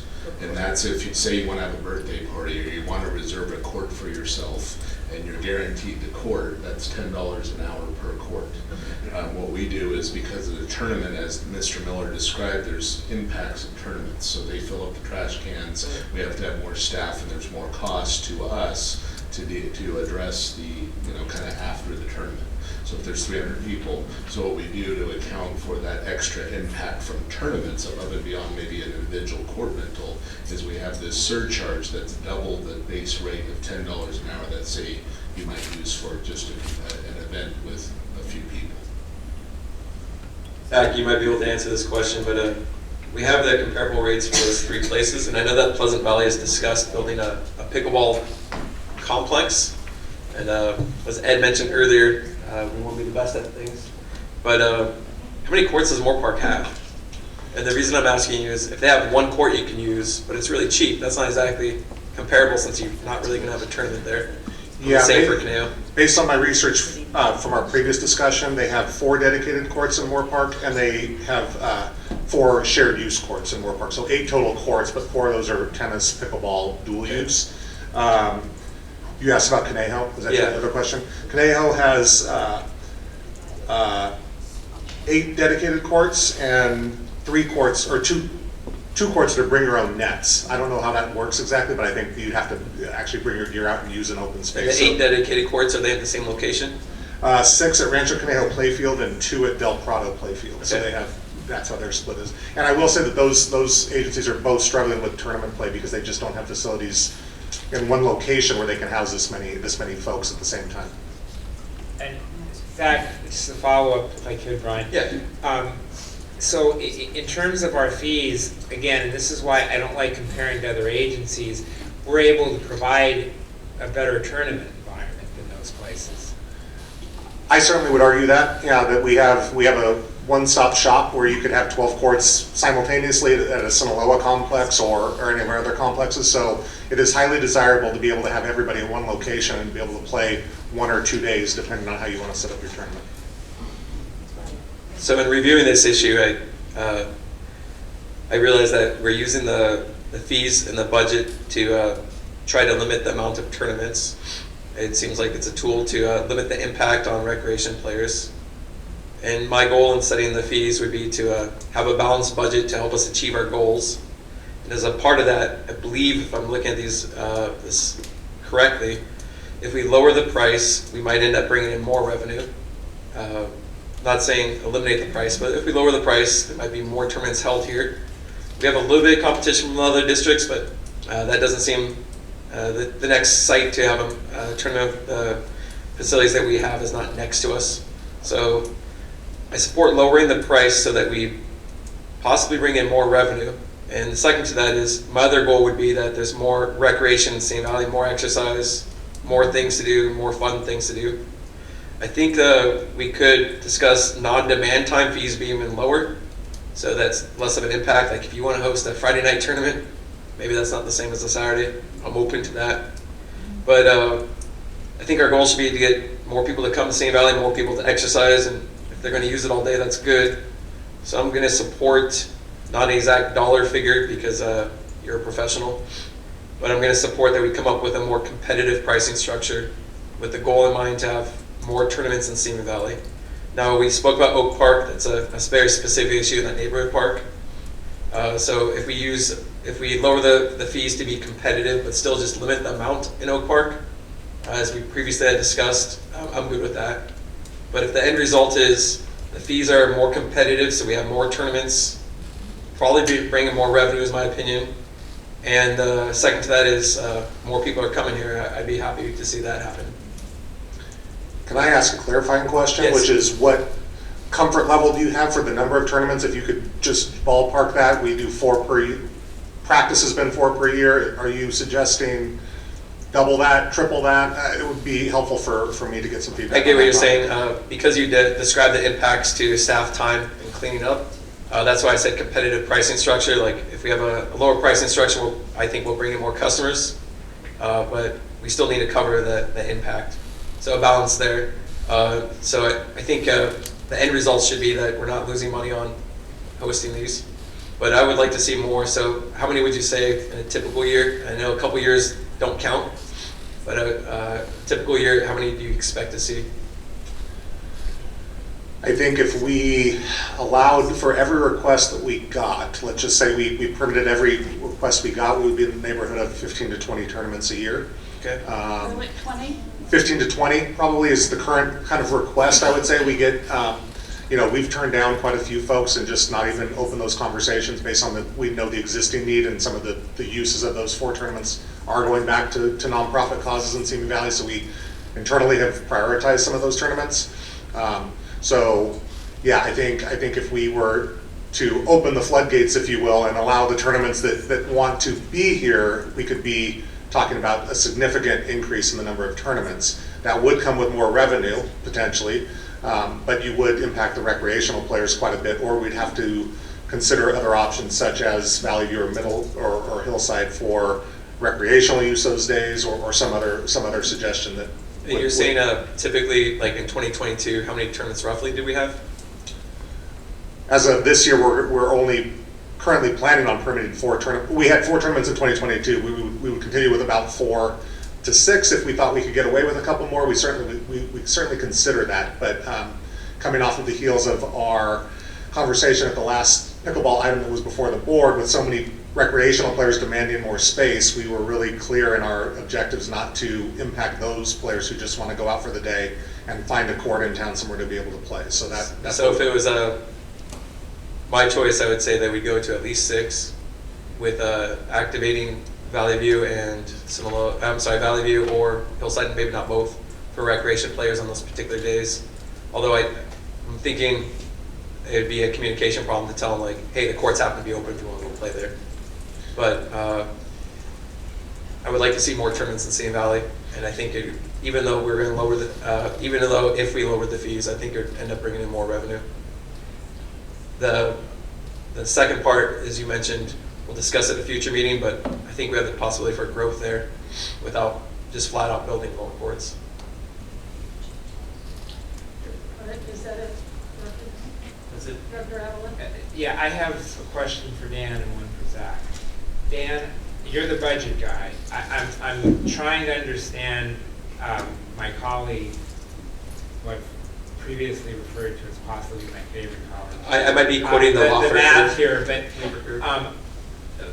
more tournaments, but charging less isn't necessarily going to mean that we wind up in a better position net-wise as far as the park district is concerned, is it? I'm trying to understand the math on that. I would say yes, because the recreational user, those are walk-up uses. So if we had 12 tournaments and we were generating revenue for those, it would be more revenue. Because the alternative is just open play recreational use, so where there's no revenue coming in. How much realistically, though, could you lower the rates to accomplish that? So I will just say generally with our fees, across the board, and I'm talking all fees, and it's different by activity, we collect about 47% of what the true cost of the activity is across the district. So assuming this, I don't know specifically for pickleball, but let's use that number. So we're recovering cost 47% of what it costs us to operate the park. So that's repaving we got to maintain them, we got to staff them, we got to pick up the trash, we got to provide nets. So that goes back to my original question. So if we're recovering 47% of the cost, how is reducing? Right, so if you reduce the cost, you're lowering the percent of cost recovery that we have. So rather than covering 47%, we're not, and then what happens is the general taxpayer is subsidizing the pickleball user more than whatever we lower the fee by. So then theoretically, the property tax from the general user who's not using the pickleball court is covering more of the cost of that particular activity. So it goes to a general tax use. So if we have to balance the budget and our fees go down, then the general tax has to cover more of whatever that gap is that we're subsidizing. Right, so I'm not understanding your answer to my original question. So if we're reducing the fee, we're not creating a better revenue system. So two different, yeah, so if we're reducing the fee, we are not getting that cost recovery. However, if we have more tournaments that are paid, you'd have to do the math on it. You could get more revenue from having tournament play, even at a reduced fee, depending on how many paid tournaments were giving us revenue. Well, I guess my comment to that would be I'd rather have you do the math on that before I did any fee reduction. Otherwise, we're just... And I think that was Director Dinner's suggestion, is for evaluate with the goal of potentially reducing the fee, but go away and do some reasonable math. Right, but I'm not comfortable doing that until we have that, because otherwise we just might be putting ourselves in a worse situation, which doesn't make sense. Well, I think there could be more revenue because the courts would be used on a fee basis instead of on a recreational Correct. basis. And that would be offset by reducing the fee. Right. So you'd That's how- have more that's from how more the tournaments, but it revenue would be Right. less because you reduce the I fee. understand that, Yeah. but I would rather have a little Yes. more certainty rather than just taking a stab at it and let's see if this works or not. Understood. Yes, and I also have a comment about that. Now, you guys have, we've been limiting the tournaments to 4 times a year because we don't want to interact. We don't want to make it hard for the recreational players. I mean, in a perfect world, what would be the maximum number of tournaments we could have a year without a serious impact of the parks or? The serious impact is the tough part of that question. That's You know, I don't know at what tipping point we would offend a majority of the recreational players. Like to the speaker's points earlier, there are a big number of folks in this community who are willing to pay $60, 300 of them. That's $18,000 for a single day tournament. Our fees typically for those permits would be in the neighborhood of $3,000. That's, you know, I'm roughly estimating where these fees typically land, leaving $15,000 for their expenditures, their prizes, as they mentioned. Maybe one of the speakers mentioned $8,000. So you've got a one-day tournament with a $7,000 profit to a nonprofit, just using loose numbers in that scenario. Yeah. There was something, and if we reduce our fees, we have a cost recovery of 47%, right? That's just a general number General across. number. I don't know what it is specific to tennis and pickleball. I have to do a little math on that as well. My concern is if we like maximize tournaments and reduce the fees, we're gonna have, not only is the percentage of cost recovery gonna be lower, but we're gonna have more repair and work to do after the tournament, cleaning the parks up, so it could go and it could be even worse. Yeah, I don't think it's really repair because the courts, when we refurbish Yeah. them, they cost a lot to refurbish, Yeah. but they last a while. It's more that impact of the park, as Mr. Miller said, there's more the trash can. I have to have Trash staff can, out yeah, there the for full- longer and more staff. Yeah, that's my concern. Yeah, that's actually an excellent question. I have one follow-up to what Kate asked too. If we were to reduce the fees for like pickleball tournaments, would that put us in a position for other activities and other sports where we would have to be reducing fees as well? Where it would definitely impact us adversely?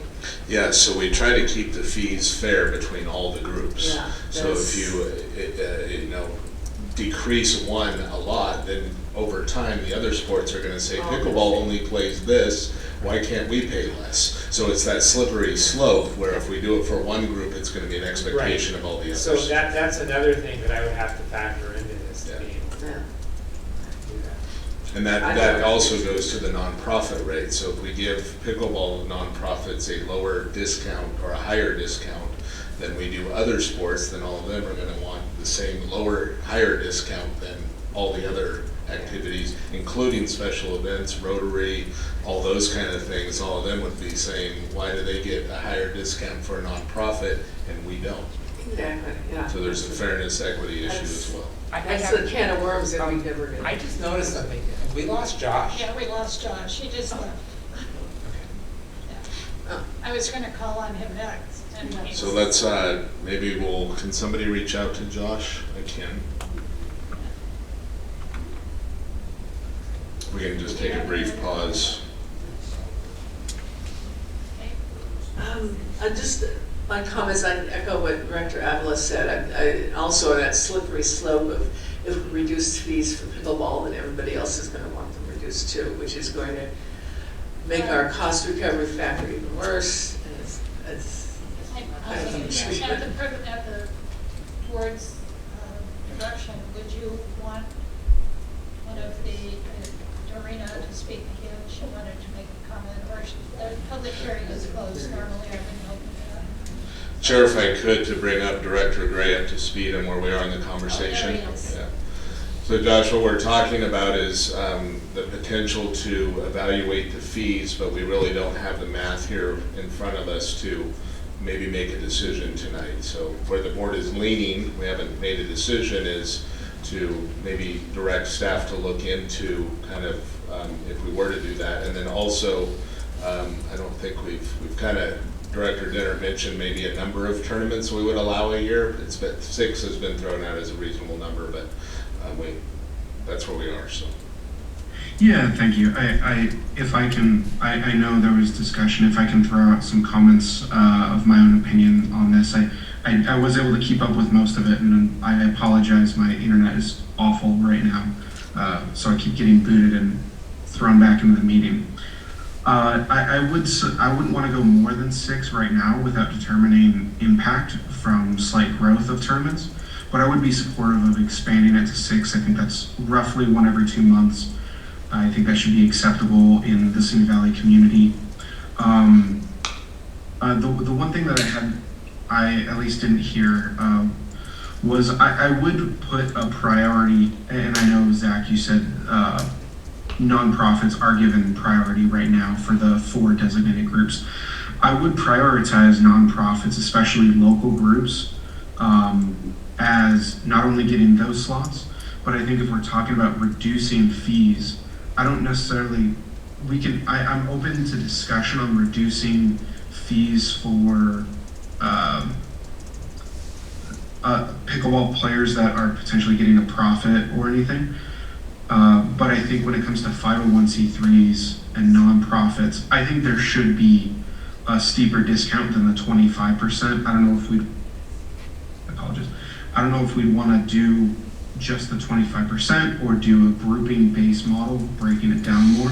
But I do think if we're talking, and like I agree with Brian's conversation about getting people out in public and being a good community partner and getting people active, I think part of that should also be, being good partners with local community groups. And I think $15 an hour per court, I think if we do expansion, then 4 out of the 6 should be nonprofit, and 2, we could, in theory, potentially open up to other groups at a greater increased fee. But I would give priority to nonprofits that are giving back to our local community. Chair, and then I would just quickly throw to Zach, the bring your own net thing.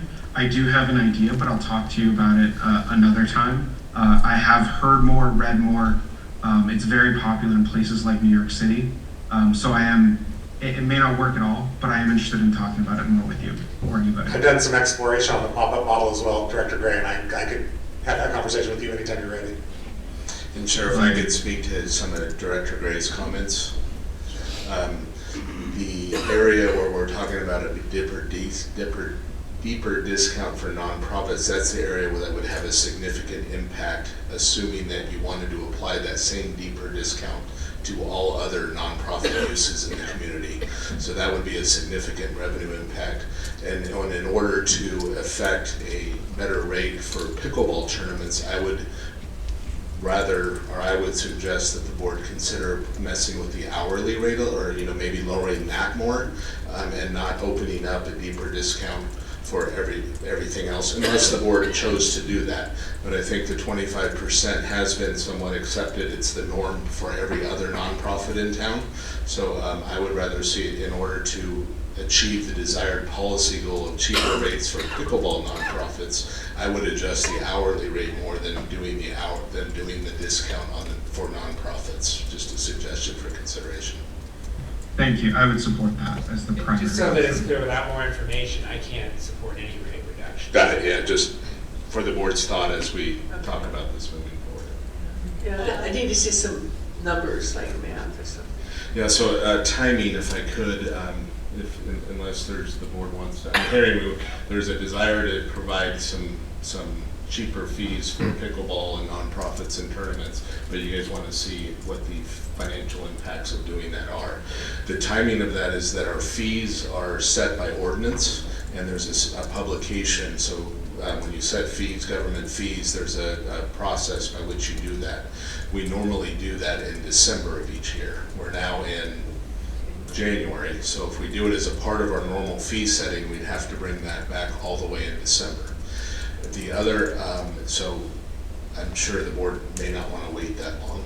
The other alternative is this tournament surcharge, which is not a part of your fee structure, it's a practice. So you could waive the tournament fee structure, and then we can bring back the fees in December, or we can bring back pickleball fees alone under ordinance for you to consider, sooner than December. So just a little direction on that. Okay, it's my turn. Here's my take. Okay. I don't want to overburden the courts with tournaments. And I think our 4 is a good round number because we have so much demand for pickleball courts for the recreation users that I don't want to impact too much with tournaments. I think we should charge more for those that are out of our community. This is something to consider in the future. I also think that maybe we ought to look at the nonprofit tournaments at a daily rate rather than an hourly rate. Maybe that would be something that could be specific to the nonprofit. Look at what, I mean, it could, in this case, you've got, this is something for the board to consider. Say you have it for 8 hours. Maybe you base it on a daily rate of, I don't know, 5 hours or something like that, rather than having it discounted on an hourly rate, which would be more difficult to compare for those other nonprofit events that are held. I don't know if that's possible. We'd have to look at the dollar numbers and see if it made any sense. But I don't see any need to reduce the pickleball court rental fees for any other, and the only one I would look at would be the nonprofit, and maybe there's another way to approach it. So is the direction to give to staff to come back and take a look at it? I might have, if I could summarize the direction so I'm clear on it. So it sounds like there's a desire on the board to reduce court fees for pickleball usage, particularly for nonprofits. But you'd like to see an analysis of alternatives and the financial impact of doing so before you make that decision. And you'd like to see that come back sooner, and as soon as we can, but not wait all the way until December to have the discussion. I'm fine with that, but I'd like to point out in tournaments there's a place for recreation players. They usually rate players 3.0 to 5.0, and that means if you're a recreation player and there's a tournament, of course you might pay that fee, but there's a place for you too, if you choose to. And what I was trying to explain earlier is, I get our cost recovery model, but if it's not it's going up against not renting them. So if you're looking at a weekend where, Zach, how much were you saying we're getting from some of these tournaments? I would say that probably the last 2 tournaments, they've ranged in the neighborhood of $3,000 to $3,800, depending on how many courts and how many days. For those nonprofit? That's with the 25% discount, correct? Yeah. And so I'm looking at that number and thinking, Dan, you said our cost recoveries, was it 42 or 47? That's district-wide. District-wide. So if you took all of our programs and you took all of our fees, or all of our programs, fees cover about 47% of the total cost of all of our programs. So the reason I was asking about that number is I'm thinking if a tournament, using easy numbers, is bringing in $3,000, I'm guessing that it's not costing us $1,500, rounding up to 50%, and added maintenance or cleanup cost. That's probably a fair assumption, without knowing all the impacts to Wayne's crew, but yes. I imagine a couple more crew members have more work to do. The reason I'm bringing that up is that means hosting another tournament should be revenue positive if that $3,000 number is correct. So although Dan, the consensus was to examine it in further detail, I'm ready to say at this point that we should increase our tournaments to 6 to see what that impact might be, specifically in St. Valley. And then the second part to that is waiving that surcharge for that tournament, because if we fill 6 tournaments, we're bringing in more revenue, but also the impact on local businesses as more people see us as a destination for pickleball. The drawback to this is going to be we're going to have to figure out the increasing demand. But that gives us time, because as we go from 4 tournaments to 6, we see the impact, and then we analyze those other courts, and could they be rearranged in the proper directions? We could examine that in the future. So I'll make that motion to waive the surcharge for tournaments and to increase it to 6 for the time being. And you have the consensus to examine it in further detail. Right. If I can comment on that, I would have to vote no on that motion, because it is not taking into consideration if we're waiving fees there, what it would do as far as nonprofit fees for other types of activities, district-wide, I think it would be irresponsible. So I'm just making clear, for that reason, without more information, I would have, I'm not saying in the future at some point I would be able to vote yes on it, but at this point I would have to vote no on it, because I think it's not being responsible and taking into consideration how that would affect other fees we're charging district-wide. It's a point that Kate and I have made. Director Dennert, I was remiss in the recommendation that surcharge does apply to softball tournaments and other types of tournaments, so there would be a broader impact to waiving the surcharge for the time being than just to pickleball. It would be an impact to other areas where we are accommodating tournaments and have that higher fee for the impact of the tournament. So if we gave direction tonight to look at it, what do you think the timeline would be? Because I know some groups are trying to schedule tournaments. Yeah, I think, yeah, probably 3 meetings, month and a half. We got a lot of stuff going on, and the staff needs the time to kind of run the numbers and put things together. So, maybe, what are we? January 18th, first meeting in March. First meeting in March.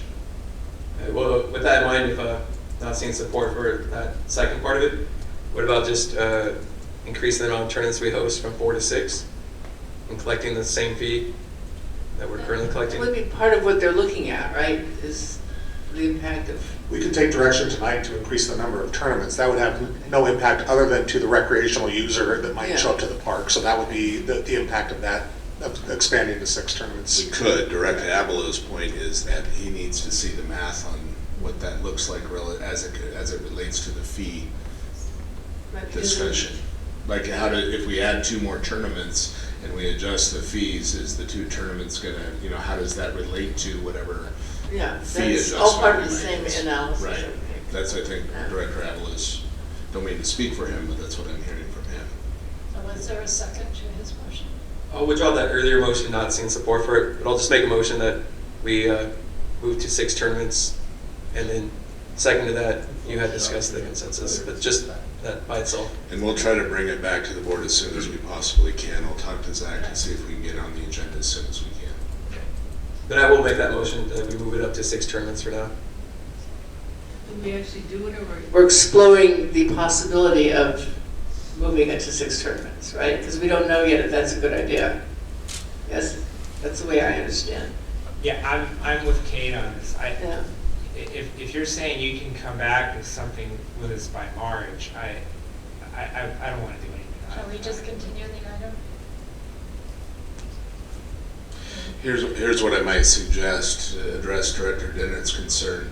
If there are tournaments between now and March, we can charge them the fee, but if you guys change the fees, we'll give them a rebate to whatever the fee is after the fact from this point as a consideration.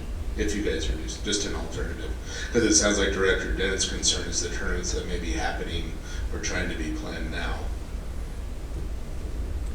Do we have people now waiting to book tournaments? I mean, is it an issue? There are some pending requests for tournaments currently, with knowing that this discussion was taking place this evening and waiting to see what board direction might be before they finalize their permits with us. So yes, we are sitting on 1 or 2 potential So we're not permits. impacting anybody? They would, those individuals that have requested permits would be continuous business as usual. They could expect the same fees that we've currently been charging without a differing board direction this evening. We could charge them, as Dan said, we charge them the standard fee, and then if we change the fees, give them a refund. I want to clarify, I haven't heard that the board wants to review the fees. I haven't heard the board say they want to necessarily decide on reducing them, so.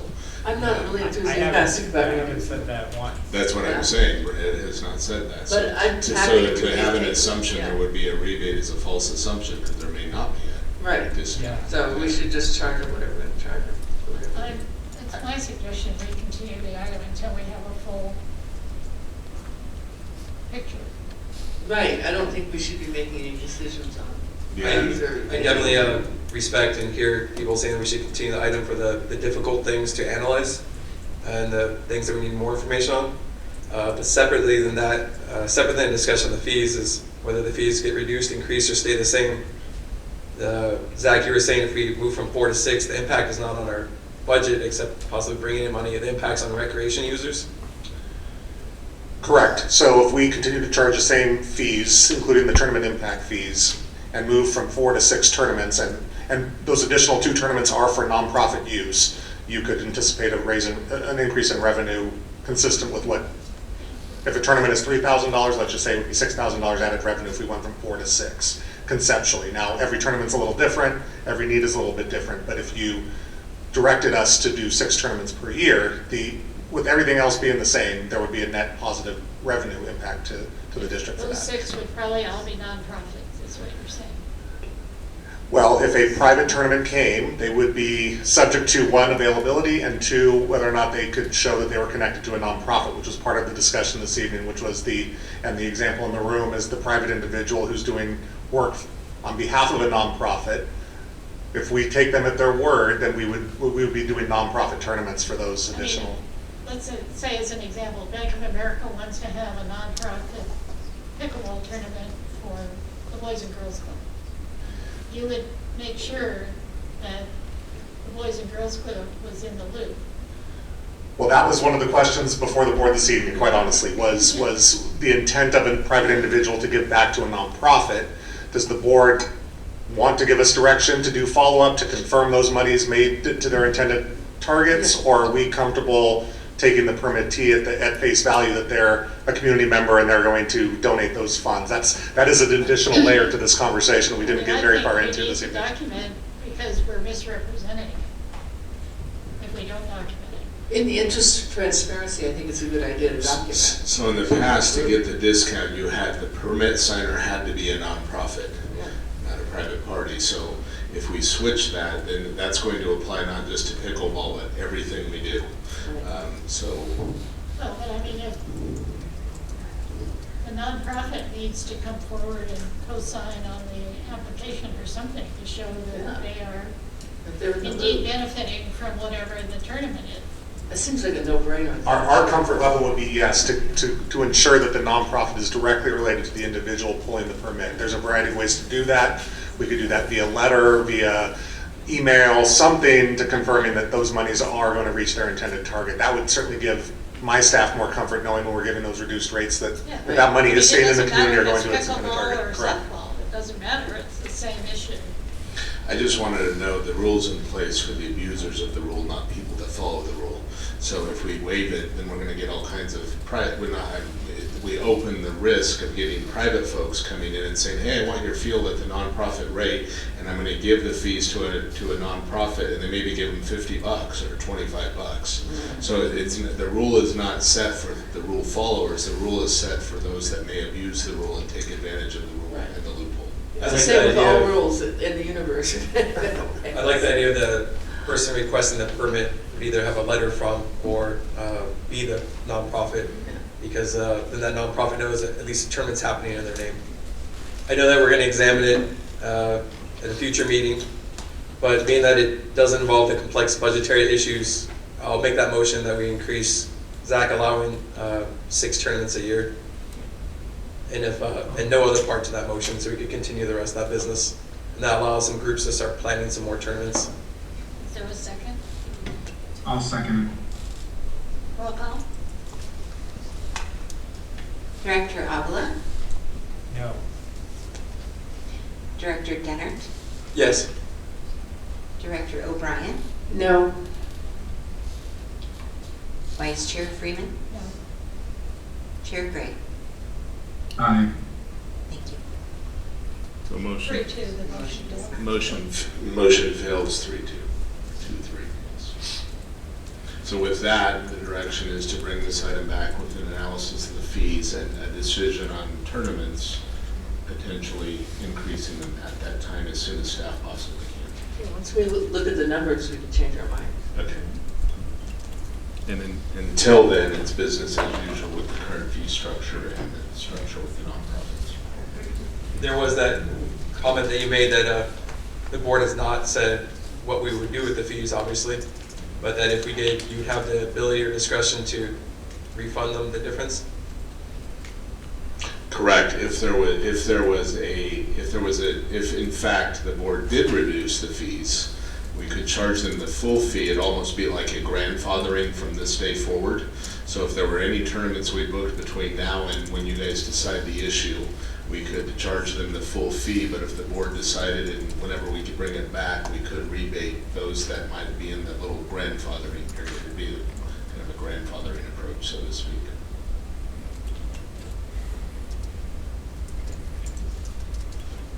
So is it clear to everyone what we're doing?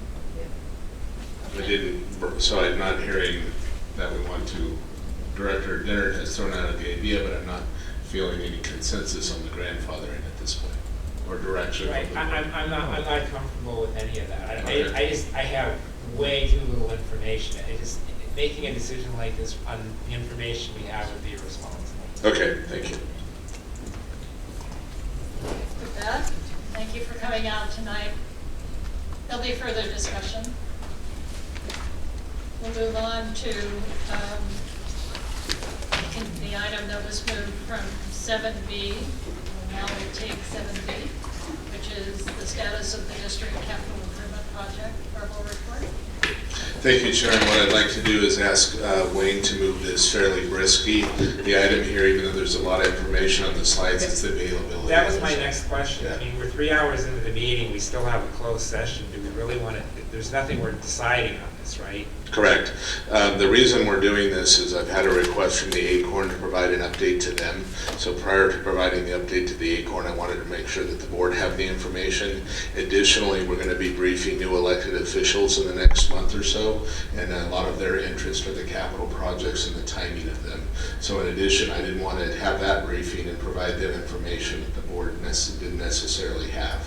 So that's kind of what we're doing. That being said, we can hold the item if it's the board desire, or we can move, if we think it's too late, we can agendize it or not agendize it at all, and we can provide the information to the board without doing it at the meeting. I mean, I can get this information individually from you. Correct, yes. But it's up, if they want to hear it, I'm fine. We don't have to hear it either, we can provide you the information. We're 3 hours into a meeting which still has items on the agenda, that's all I know. How's the next agenda?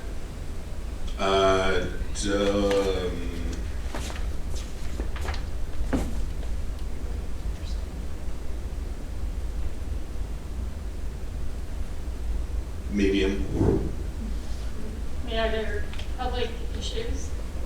Right now I've got Strathern wedding fees, I've got the assessment, we've got follow-up from all the Oak Park stuff to talk about. So I'd say it's more than medium, and we've got a couple of other internal business items. So it's probably a little longer than medium. Just so that it's clear, there's nothing here that we're going to need to vote on or make any recommendations on.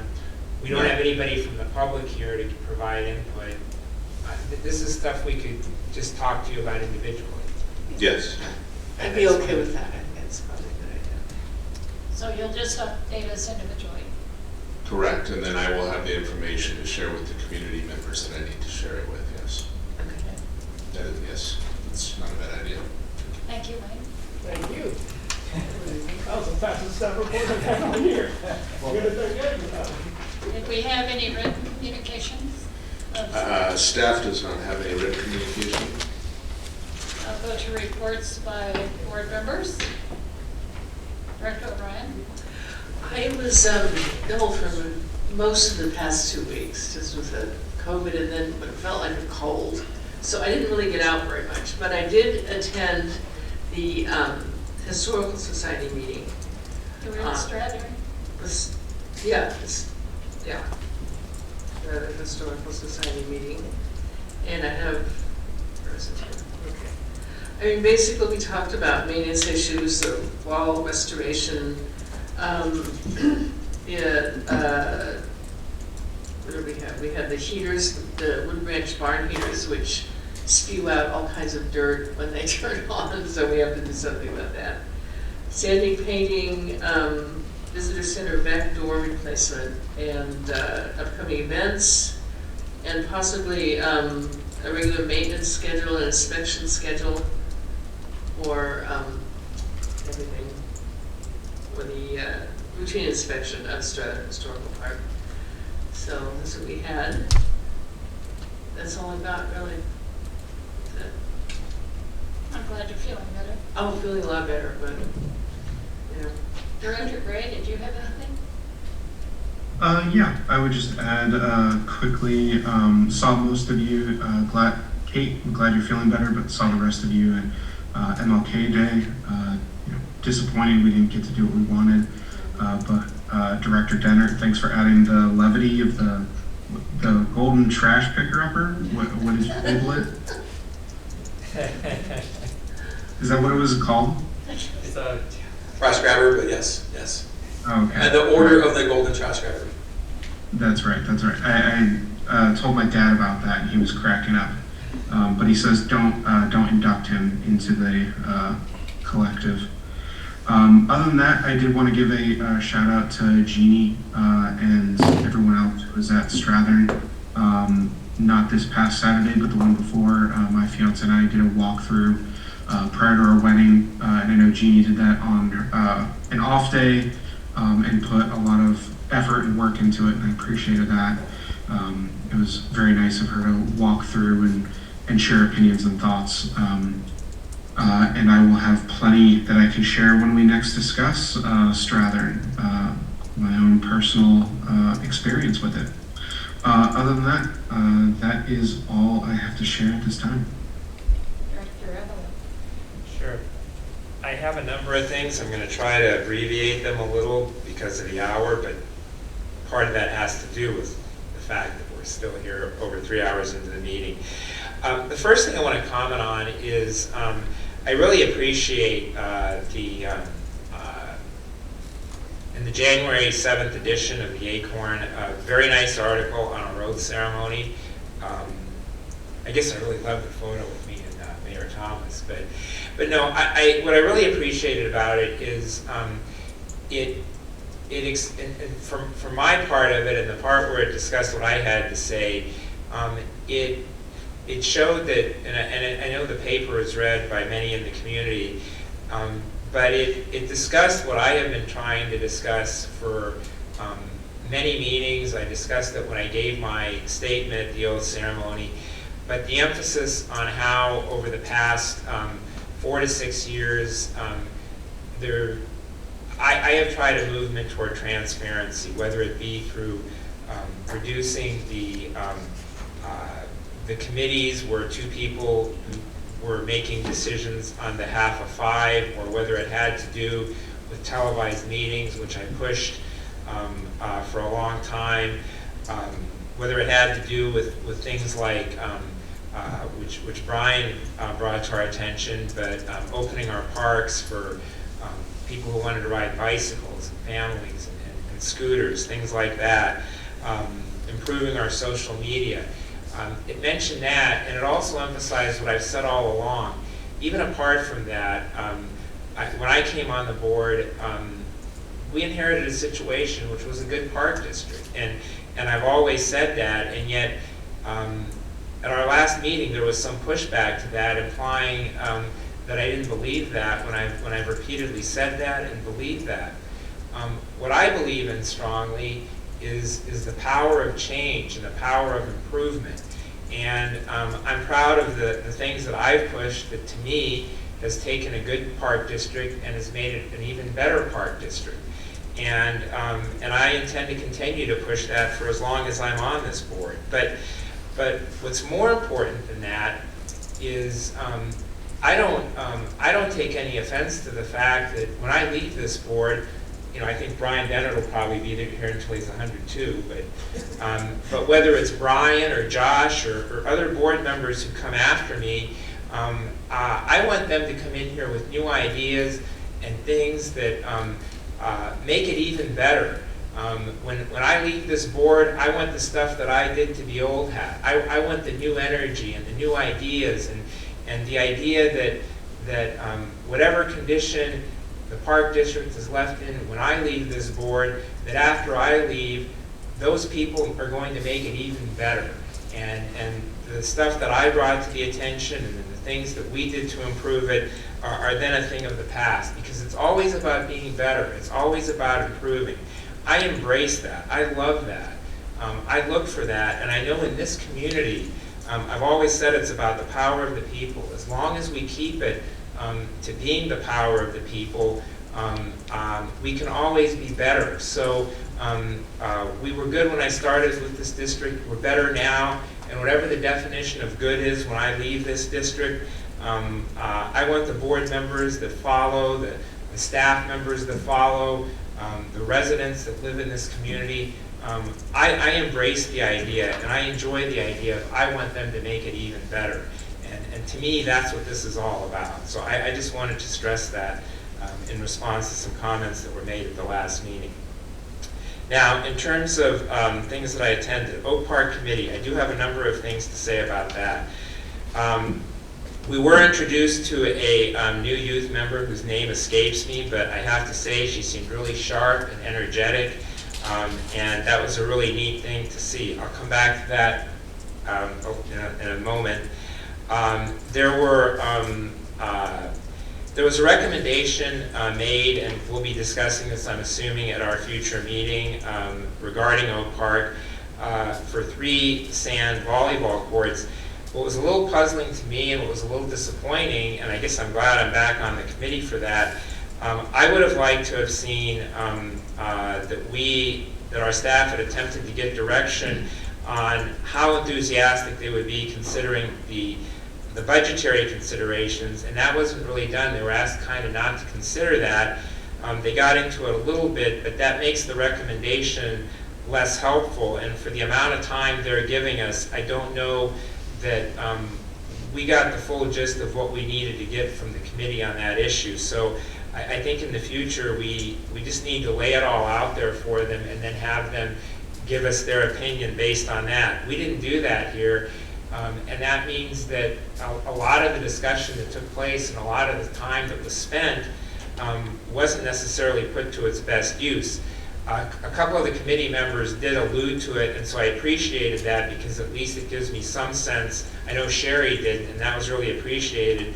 At least it gives me some sense of how that might be viewed. But to, if you ask me, if there's no budgetary considerations, would I like 0 sand volleyball courts or 2 or 3? I'm always going to choose 3. That's always going to be my first choice, and 0 is always going to be my last choice. So, that part was a little disappointing for me.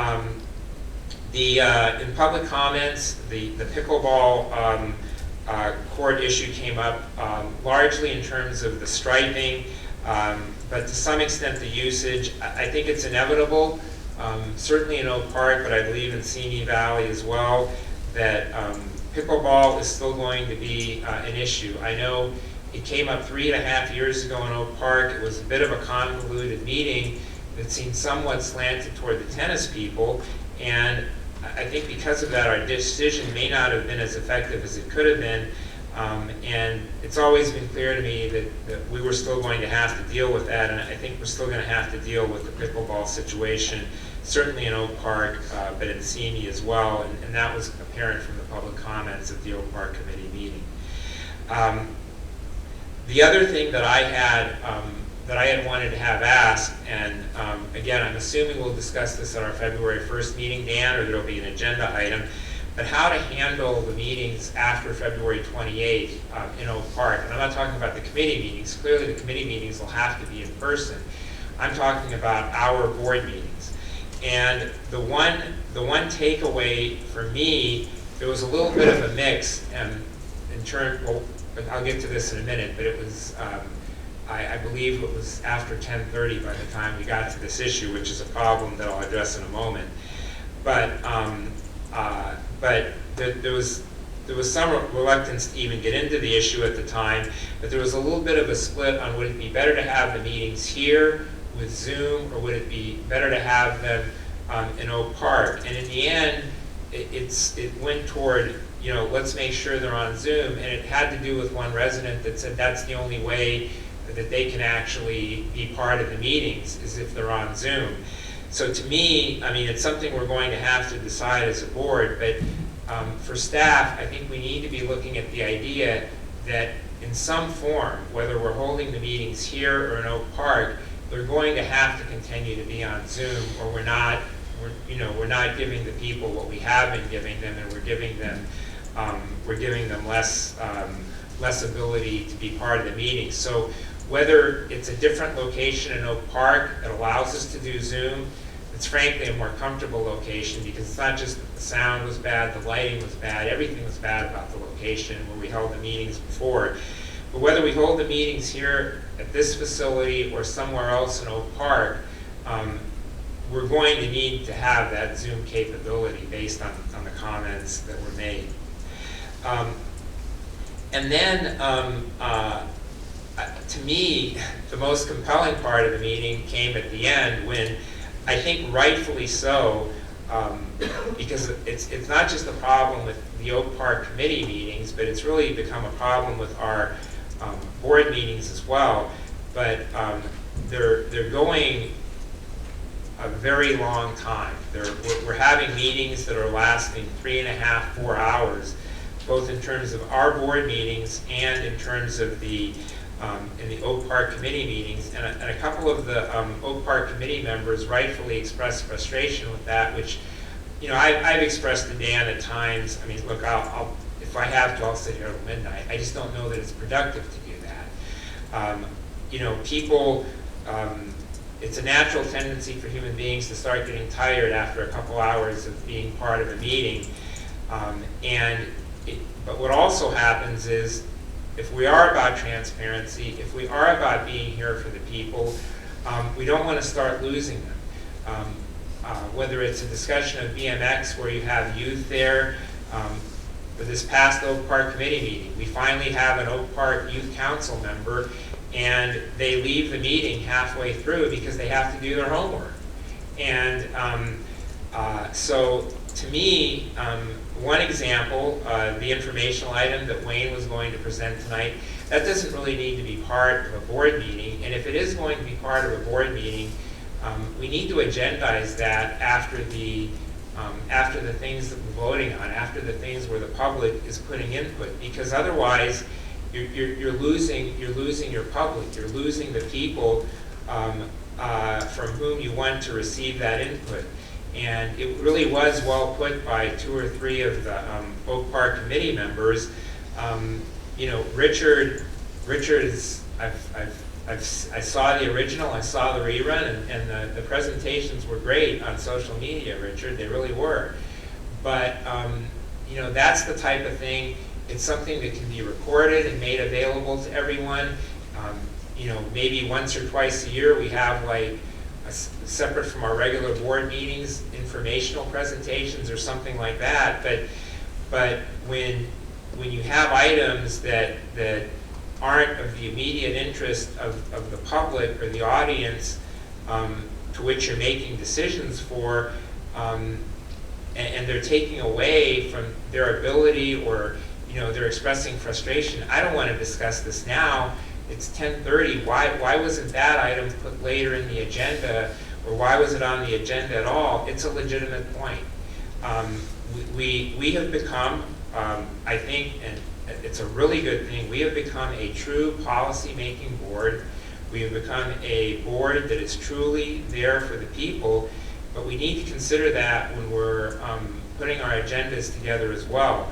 So the informational present, and I'm not talking about, I think when we honor employees and we honor residents, that should be at the top of the meeting, because that's about the most important thing we can do, because that's what makes this district as great as it is.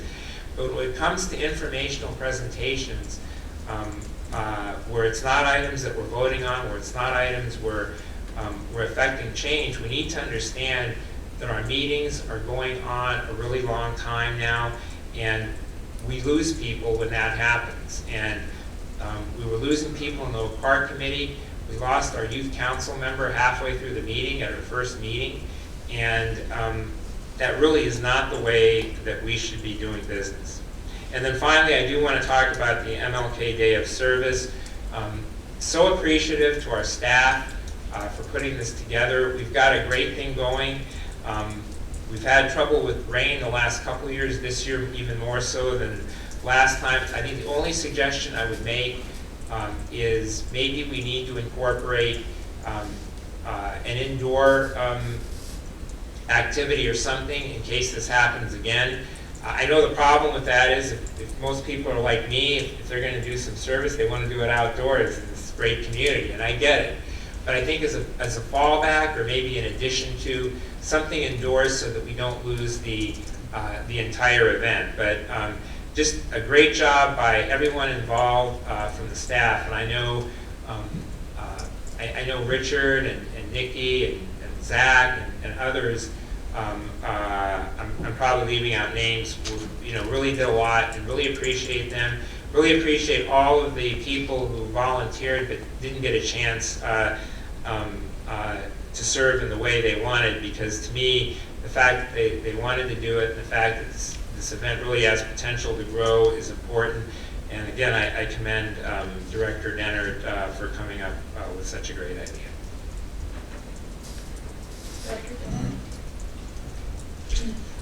Bill Oliver is a local real estate agent, and he's done a series of videos in all of our parks. They're on YouTube and on TikTok, and he just goes and highlights our parks. It's pretty awesome, and he asked me to join him for one of them, so that was fun. You'll see that soon.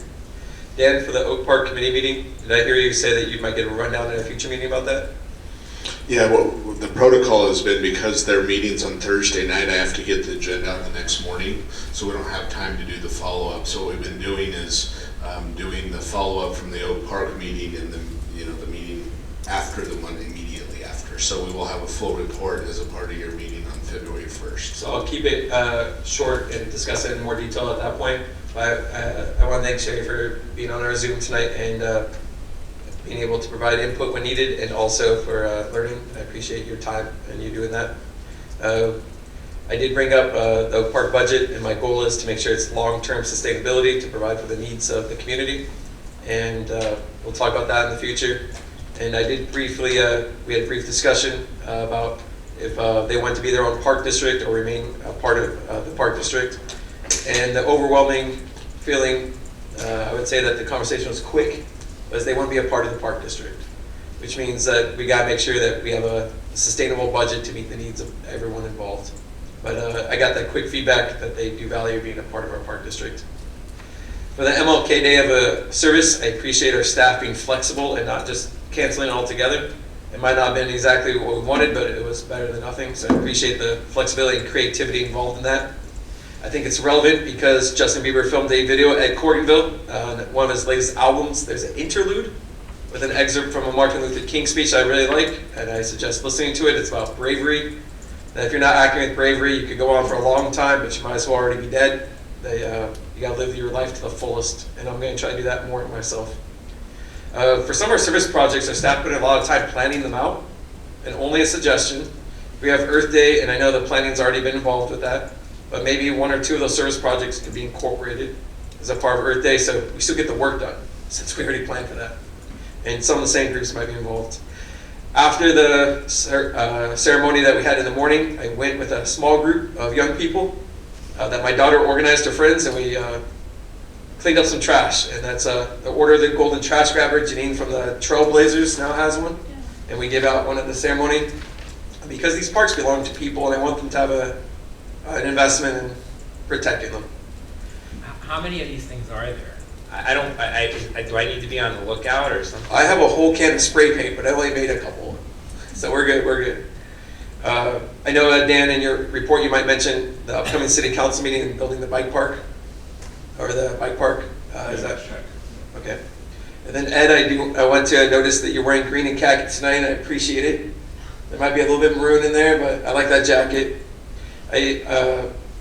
We do have our meetings in Zoom and in person, and I value the public input and the ability for people to participate more fully. And I appreciate that you also agreed and pushed to keep doing that. We're one of the last local governments that I know doing that, and it's worked out well for us so far, so I like that. The Bobcats ceremony was fun. I already thought it was a silly idea. That doesn't mean it's not a good idea, but it was silly. But when I pulled up and I saw the lights and everything, that was quite a production, so I appreciate everybody involved in that. And thanks, Wayne, for letting me get inside of it and all the coordination that everybody involved did for that. When I suggested a youth member added to the Oak Park Committee, and when I said that we should team up with the CMI Youth Council more, I did that not just for the ceremony of inviting young people to see what we do, but to get their input so we could drive change. So I look forward to, I know they're coming to an upcoming meeting. And our goal is that we get their ideas and put them into place. Ed, I appreciate your earlier compliments, and my goal is, I believe a park district can transform our community, and with all the different recreation facilities that we can build in the coming years. And I don't think we'll be 102, but I look forward to, I'm not looking for any other office, and one day I'll ride off into the sunset on my e-bike and enjoy all the things we built. So that's it for me. Thank you.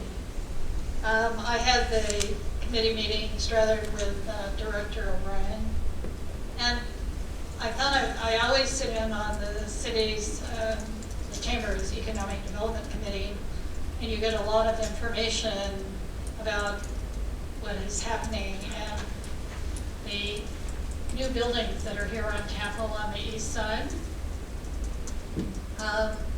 The largest building actually has been leased to a company out of Glendale that's moving over 100 employees here. And that's a really big step in that whole complex. So Did they say what it might be? Beg your pardon? Did they say what business it might be?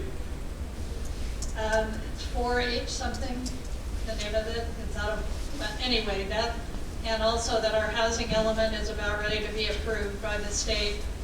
And for those, to be a little more specific, every community, every city or county needs a housing element. And the state has set up all this criteria, and you send it up and they approve it, or they modify it, or they tell you what you missed, and this city is about ready to get approved. And with that, it sort of is a buffer with the state if you're following the housing element. So that was good news. And there's Jennifer from the hospital reported, and I thought it was interesting. They were so full of patients with flu, not COVID, with flu, that they were in the emergency room. So whatever this strain was, it's pretty serious. So if you get sick, take it seriously. And I'd just like to maybe apologize to Director Avila, but the Park District I'm very proud of the Park District and all the years that I've been associated with it, and all the board members that have brought it from nothing to where it is today. And so I agree with you that we always look to get better. And at the old facilities, we couldn't have all of the kind of communication that we have here. And that's why I'm really proud of this building. But the directors that got us here, and those directors in the future when we're all gone, they'll have all kinds of new ideas and make it even better. But it takes a village. We all did it, and the past board members all did it. So with that, report by district manager. Yeah, I reported we'll have a full report on the Oak Park Committee meeting, the activities there on your February 1st meeting. The BMX track, I did talk to city staff, and it's not going to happen in January. He told me February at this point, but he didn't tell me which meeting yet. As soon as I know, I will let you know. We are very close to being able to announce a couple new full-time ranger hires to beef up our ranger staffing. We've had Mustang Marketing that we've been paying on a retainer to help us with some of our marketing. We're at a point now where we might revisit that contract and either restructure it. So I want to let you know that we are looking at that. We did follow up with the equestrian folks from your last meeting and had a discussion with them. We're having another discussion, I think, next week, Tuesday, and then that'll be coming back to the board at a future meeting. Just to note, there's quite a bit of new mandates and changes around vehicles and small engines that are going to impact the Park District. So your staff's keeping track of that, and we'll keep the board informed. We're going to have to start to plan for those changes. Last year, we applied for a Land Water Conservation Fund grant, which is a federal grant for Rancho Santa Susana Park. We did not get it because I already have the application, and we're planning on resubmitting for that to see if we may be moved up on the priority list this year. I did previously mention staff's planning to apply for a CAL FIRE grant to do some resiliency work and restoration work in Medea Creek. We have the teen center opening. It's not really just kind of an event where we can all gather and such, not an expectation from the board, but that's on Friday at 5:30. And we've got the First Responders Award, which we have an honoree for Ranger of the Year, First Responder of the Year. That's at the Elks Lodge on Friday. Regarding your next meeting, it is a scheduled meeting to take place in Oak Park. During COVID, we have been doing those meetings via Zoom. I'd recommend that we continue that practice. And as Director Avila indicated, we'll have a deeper discussion about the long term on that when we bring back the follow-up items at your February 1st meeting. In terms of the board calendar, your next meeting, I think I already read that once. February 1st, we've got Strathern wedding fees. We got to kick off the ministerial assessment process. We'll have a discussion about that.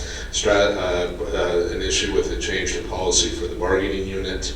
And then Wayne's got an item regarding to Lost Canyon's development and a long-term management plan that we want to talk to you about. And that concludes my report. We do not have any committee meetings scheduled other than the regular Historical Society meeting. Thank you. I did want to ask, was there any flood damage? Do we have any damage as a result of the rain or leaks? Not very much. No, little cleanup here and there, but nothing significant according to the guys in the field. So we got just the right amount of rain when we got a lot of rain, but we didn't have a lot of damage from it. So. Good. Are you guys are okay with Zoom only for your Oak Park, your February 1st meeting? I'm sorry, what's the question? Now, we do have a closed session. So when your next meeting is scheduled for Oak Park, we've been doing it Zoom only from here, but it's Zoom only. So I'm sorry, it's hybrid from here though. And that's still legal. So we don't want to go to Oak Park on February 1st. We're going to have it here as we have been doing. And longer term, Actually, we're going to that's inaccurate.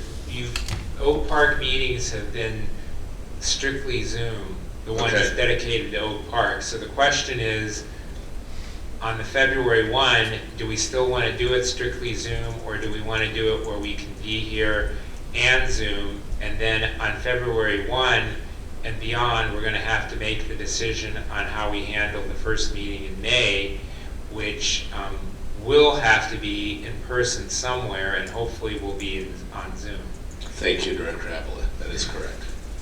My question to you is for your February 1st meeting, do you want to do it Zoom only, or would you like to do it from this location and with Zoom? In person with Zoom or Zoom only?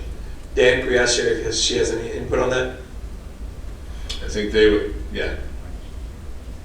Yeah, thank you, Brian.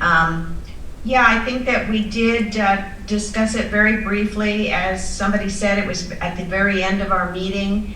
And I think we decided that we did want the Zoom option. And since we do not have that in the Oak Park facility, we decided that it would be nice to have, to prioritize it, to have the Zoom option.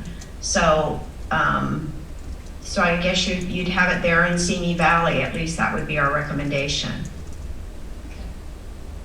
Do we want it Zoom only or hybrid? Right, yeah, thank you, Sherry. I think what Sherry's speaking to is the situation from after February 28th. I think what Dan's asking about is just the February 1st meeting, which I can go either way. Zoom only is fine, is it?